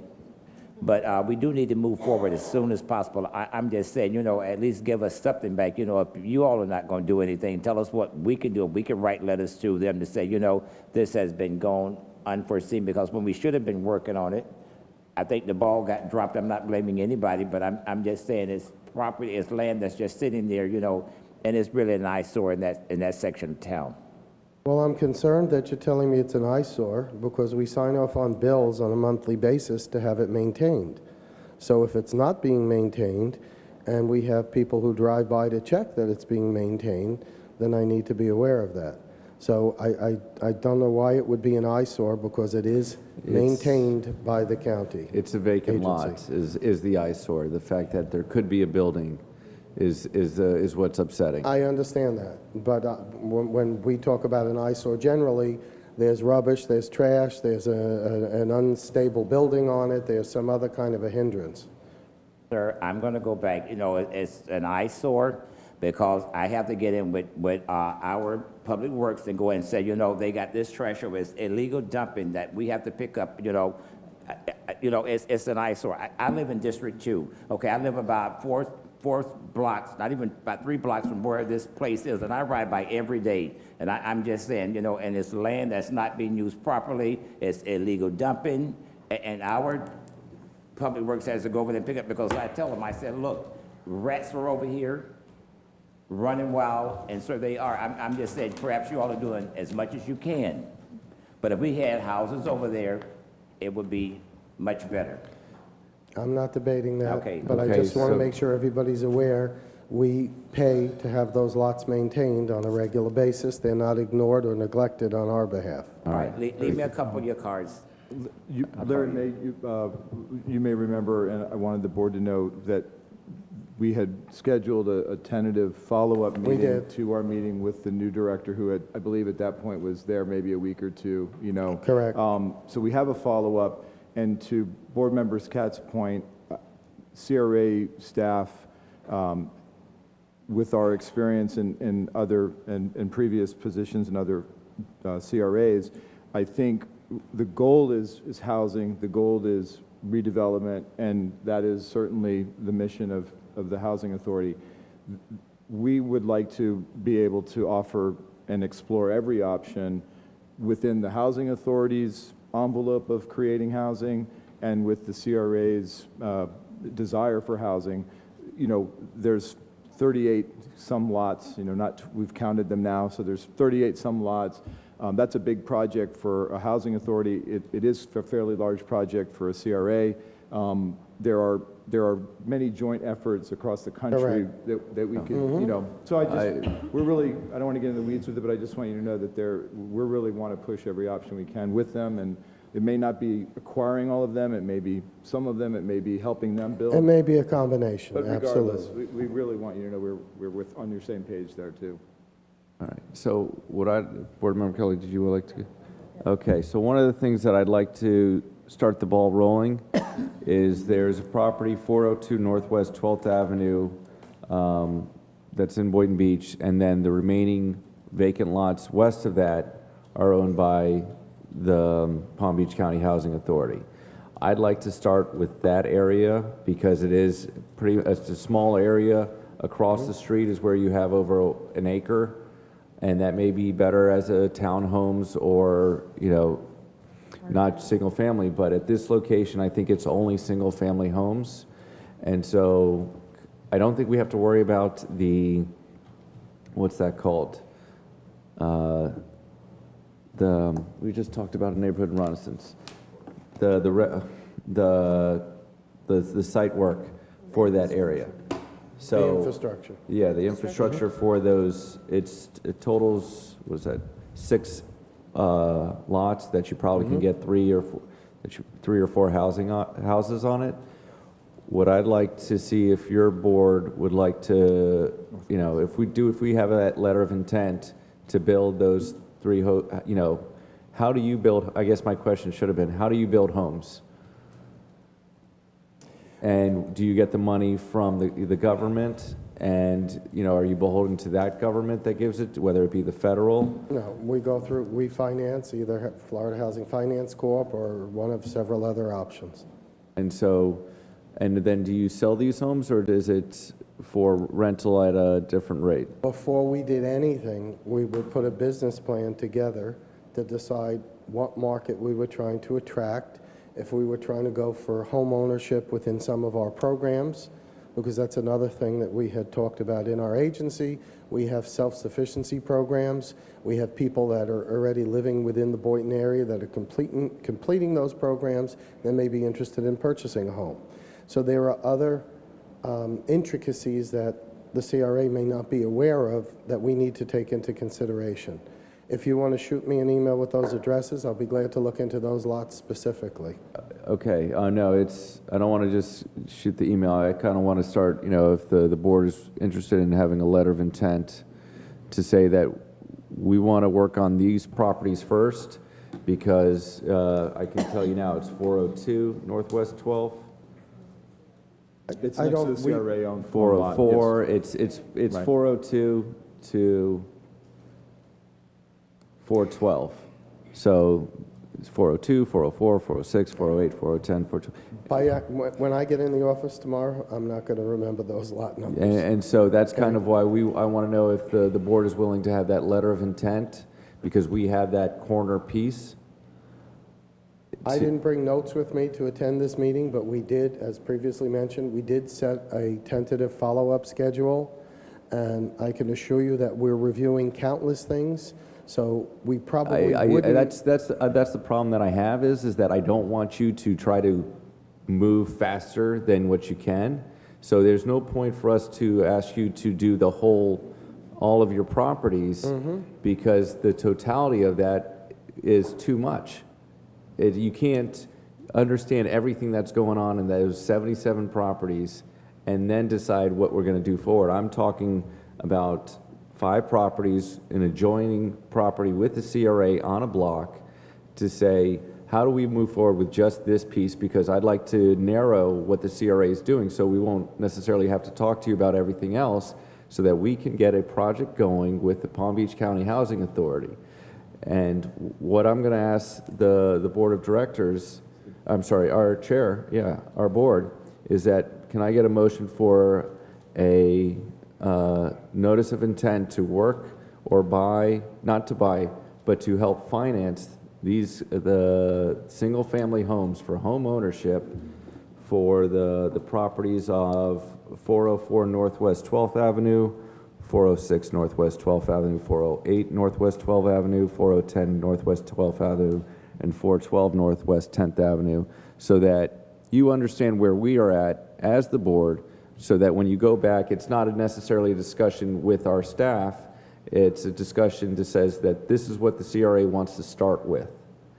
And so, is it possible to get the motion? I'm in favor of offering it as a motion because I own property in the 300 block, sir, that's above that, and I was there before that was torn down. And I know what we're doing, so that's a motion. And so, basically what this means is that our CRA staff is going to send you a letter saying that this is the area we want to start with, because if we can't get this done, how do we expect anything else to get done? You send that letter, and I'll be glad to get a response to it. All right. All those in favor state so by saying aye. Aye. All those opposed? All right. Thank you so much for coming. We really appreciate working with you. Okay. Thank you very much again for volunteering to Thank you, Larry. engage. Yeah, that's great. Great board. All right. Our next new business item, it's now labeled B, discussion and consideration of the purchase for the property located at 1101 North Federal Highway. I'm sorry, not Northwest. Yes, Board, the item before you is for discussion on the offer that was made to the CRA after several meetings with the owner of the property. The owner of the property has offered to sell the property at 1101 North Federal Highway for the sale price of $140,000, and the CRA would be responsible to negotiate the payoff of the liens that are described on the cover, which amount currently, including administrative fees, upwards of $490,000. But obviously, working with the city, we would like to negotiate that down greatly, as we have in the past. But the building would also have to be demolished as well in whatever price we pay. So the fair market value of the appraisal that we received recently was $116,000. The CRAB board recommendation was, with some discussion, to recommend purchasing it not at the 140, but at 121,800, which is about 5% above appraisal, and the 140,000 is just over 20% above appraisal. The intent of the acquisition would not be redevelopment into a commercial building or some type of other vertical redevelopment, but it has been described in our CRA plan to utilize this site, if not able to acquire everything north of it at the same time, would be to enhance the entrance into the MLK corridor of the future entrance into there and enhancement, both from a pedestrian safety, greening, and attractive entrance into that commercial corridor and redevelopment corridor. So I just want to make sure that you understand we wouldn't be keeping the building or anticipate reactivating it in a commercial way. Board Member Katz. Yeah, just given the fact that it really has no purpose, so there's no urgency to acquire it, and the asking price is, you know, above and beyond market value, I'm personally just not inclined to bite on it at this time. The property owner's got a $500,000 liability that they need to work out, and, you know, the building has to be demolished, so if we're not acquiring it for a specific purpose, I don't see the reason, one, to pay above market rate, and two, to acquire it in general. It's not really adjacent to anything specific that we're working on or plan to work on. I'm not at a point where I'm interested in the property. Board Member Katz, or McCray, I'm sorry. All right. So I'm going to try to convince you to change your mind, because I can't put it in the motion. So the situation next is that, you know, it doesn't look like the code compliance lien is going to get taken away. And so what ends up happening, what we found on the Jenkins property on Northwest 10th, was that we demolished it because we felt that we had the right to demolish it. So that cost anywhere from $15,000 to $20,000 to the city. Then we got sued for the eminent domain action. After that eminent domain, it took us, we had to spend another $15,000, $20,000 on attorney's fees to represent the city on that case, and then it cost us $150,000 for the property that was already vacant. And so with that is that this is one of those entranceways that we have onto Martin Luther King Jr. Boulevard. If you saw what is on the opposite side on Seacrest, it looks completely different. And yes, you know, we spent $1 million for our marina to be beautified. For us to spend $140,000 to beautify the District 2 makes sense to me, because we've spent so much money south of Boynton Beach Boulevard to beautify it. This gives us an opportunity to beautify District 2 and save the city tens of thousands of dollars and a lot of time and effort for a blighted property, where that's the CRA's goal, is to remove slum and blighted properties and create new ones. And I believe this is create new ones, not new blighted properties. Correct, new properties. And so that's kind of where, if you look at this, you have that commercial property to the north. The fact is that if we turn this into a parking lot for them, they may be able to get new tenants or better tenants and help with that facade, or we can maybe work with them to purchase that property. You know, we bought the property across the street for $110,000, and we just tore it down. So we already, you know, we're trying to build that better Boynton Beach that I'm talking about, and this is actually something that it is not a bad investment to put in that $140,000, because if we don't, it's going to cost the city more money, and we're going to end up with, you know, the same thing, except it may cost us a lot more money in the long haul, where the CRA gets it. We can determine that what it really will be, whether we try to land bank it or to beautify the entrance, because as you know, a lot of people go through that Martin Luther King Jr. Boulevard, and especially for creating an MLK corridor, this gives us that opportunity to help control the narrative on it. But like I said, hopefully I can convince you, if you have any questions for me why I think this way, or ask Tara if I was any mistaken regarding the cost of demolition and eminent domain.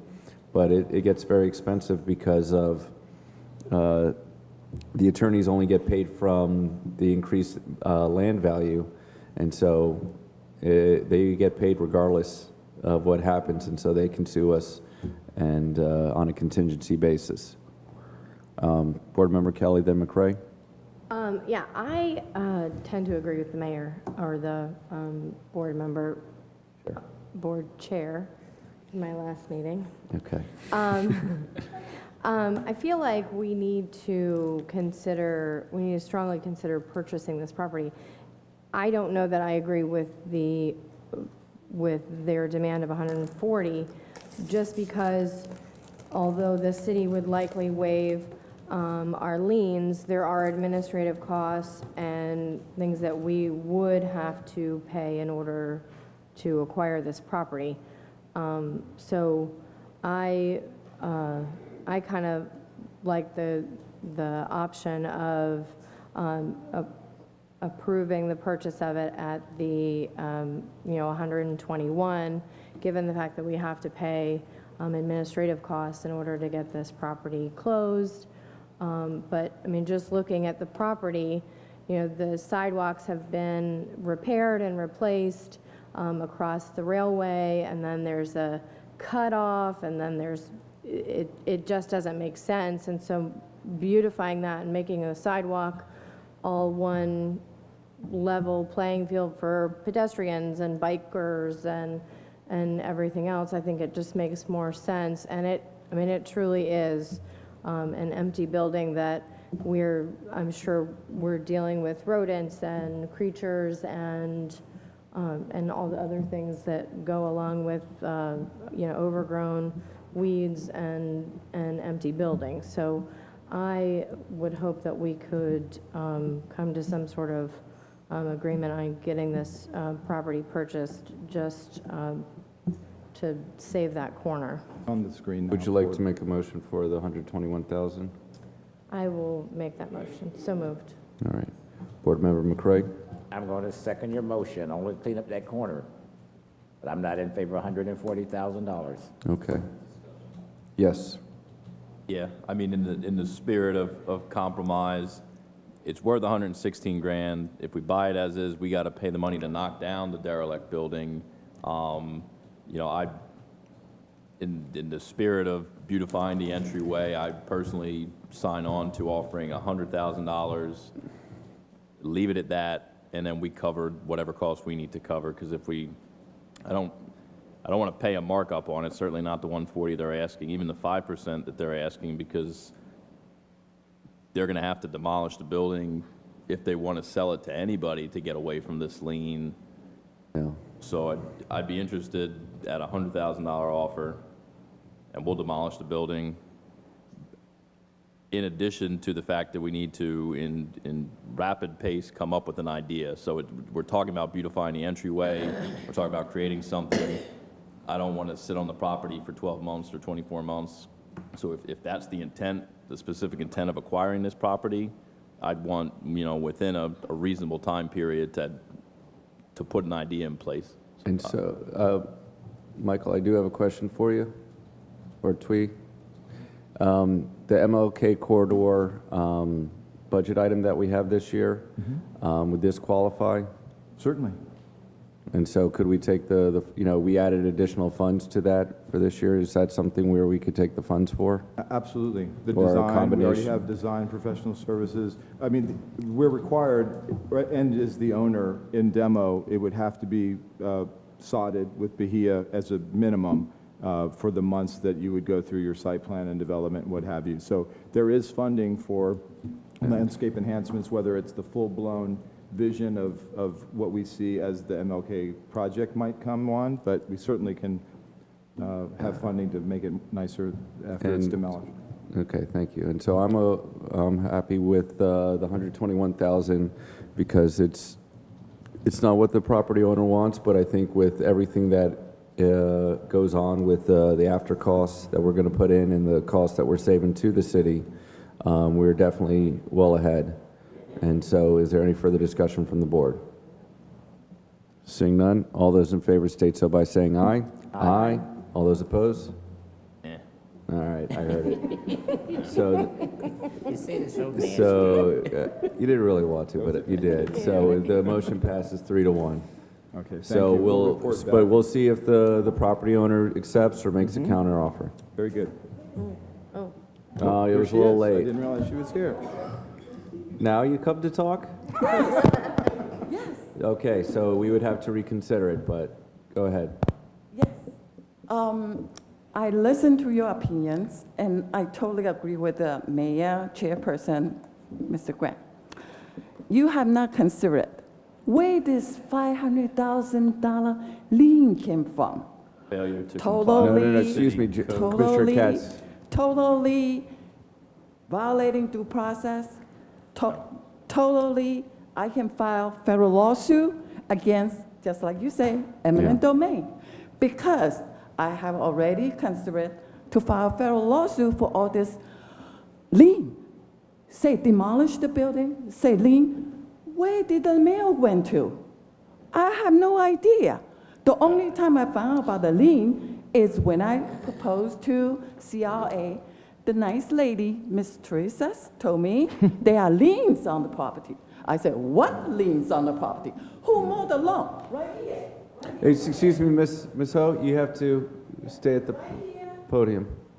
No, you have to, you only speak at the podium. My money. Receiving real So, estate tax. Miss Never Ho. mowed the lawn. Excuse me. For the lawn? Come on. Excuse me. Now. Excuse me. Oh, I'm sorry. This is not that conversation anymore. Oh. The conversation that you have is that the board offered $121,000 for I will reject. Okay. And I would file a lawsuit tomorrow because I do know how to file a federal lawsuit. I certainly think this board Okay. should not bend a knee and quiver at a federal lawsuit. No. I proposed to Miss Teresa by myself because I say, okay, I want to sell the property. So she went into CRA. She said, you really want to sell it? And I said, yes, I really want to sell it. And then she said, okay, then I will get appraisal. And then the attorney called me and said, you got liens on the property. I said, what lien? Who took care of the loans? Who took care of the building? The building went through Hurricane Irma, went through Hurricane Matthew, went through a whole bunch of hurricanes. It's still standing there. It's still a beautiful building. And I have my stuff in there, full to the tilt. So you've rejected the offer? Yes, I Okay. can tell you, I reject. Okay? Okay. And I will file the lawsuit for eminent domain because all the liens was obstruction of justice placed on my property to All right. force me to sell now. Well, thank you. Thank you. All right. So I guess that her offer of $140,000, if we wanted to reconsider that, then we could accept it and we don't have to worry about a lawsuit. I don't think that's going to happen, but I just want to let you know that we had that opportunity. Keep the land and keep the code violations accruing, and we don't have to repossess the property, do we? We don't have to automatically exercise eminent domain. I'm content to let the property owner continue to own a property that's a $500,000 in debt to the city, and if it takes 100 years for whoever's still around then to sell it at a reasonable price, then in 100 years, this commission can get a good deal. All right. Okay. Next item is the consideration of accepting the transferred city-owned properties to the CRA to facilitate future redevelopment projects within the MLK corridor. Motion to approve. Second. Any discussion from the board? Seeing none, all those in favor state so by saying aye. Aye. All those opposed? Motion passes unanimously. And our last item of consideration of fiscal year 2018-19 budget amendment for unassigned fund balance and self-funded insurance reserve. Again, Board Chair and Board members, good evening. Evening. After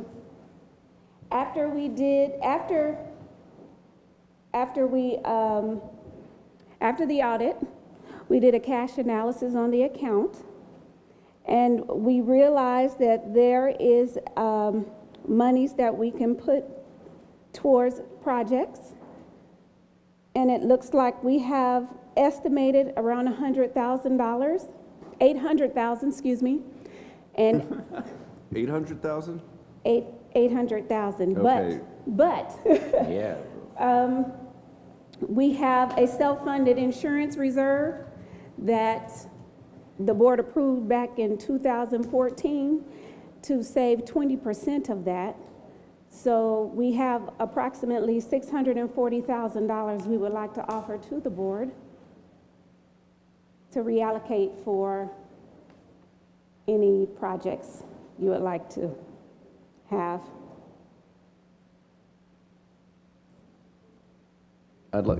Board Member McCray, would you like to begin? Yeah, thank you. I'm glad to get the $640,000, but I think before we reallocate any funds, I think that we need to wait till we have a whole board here to make a decision. We don't have to do it tonight. Do we have to allocate them today? No, sir. No, sir. When we have a full board. Okay. And so I guess we'll wait for the next board to make that. Can I add a motion to table? So move. Second. All right. We'll have a motion to table to the next meeting. All those in favor state so by saying aye. Aye. All those opposed? Motion passes unanimously. Thank you. Yeah. Anything on future agenda items? Seeing none, meeting is adjourned. Thank you, Board. Motion.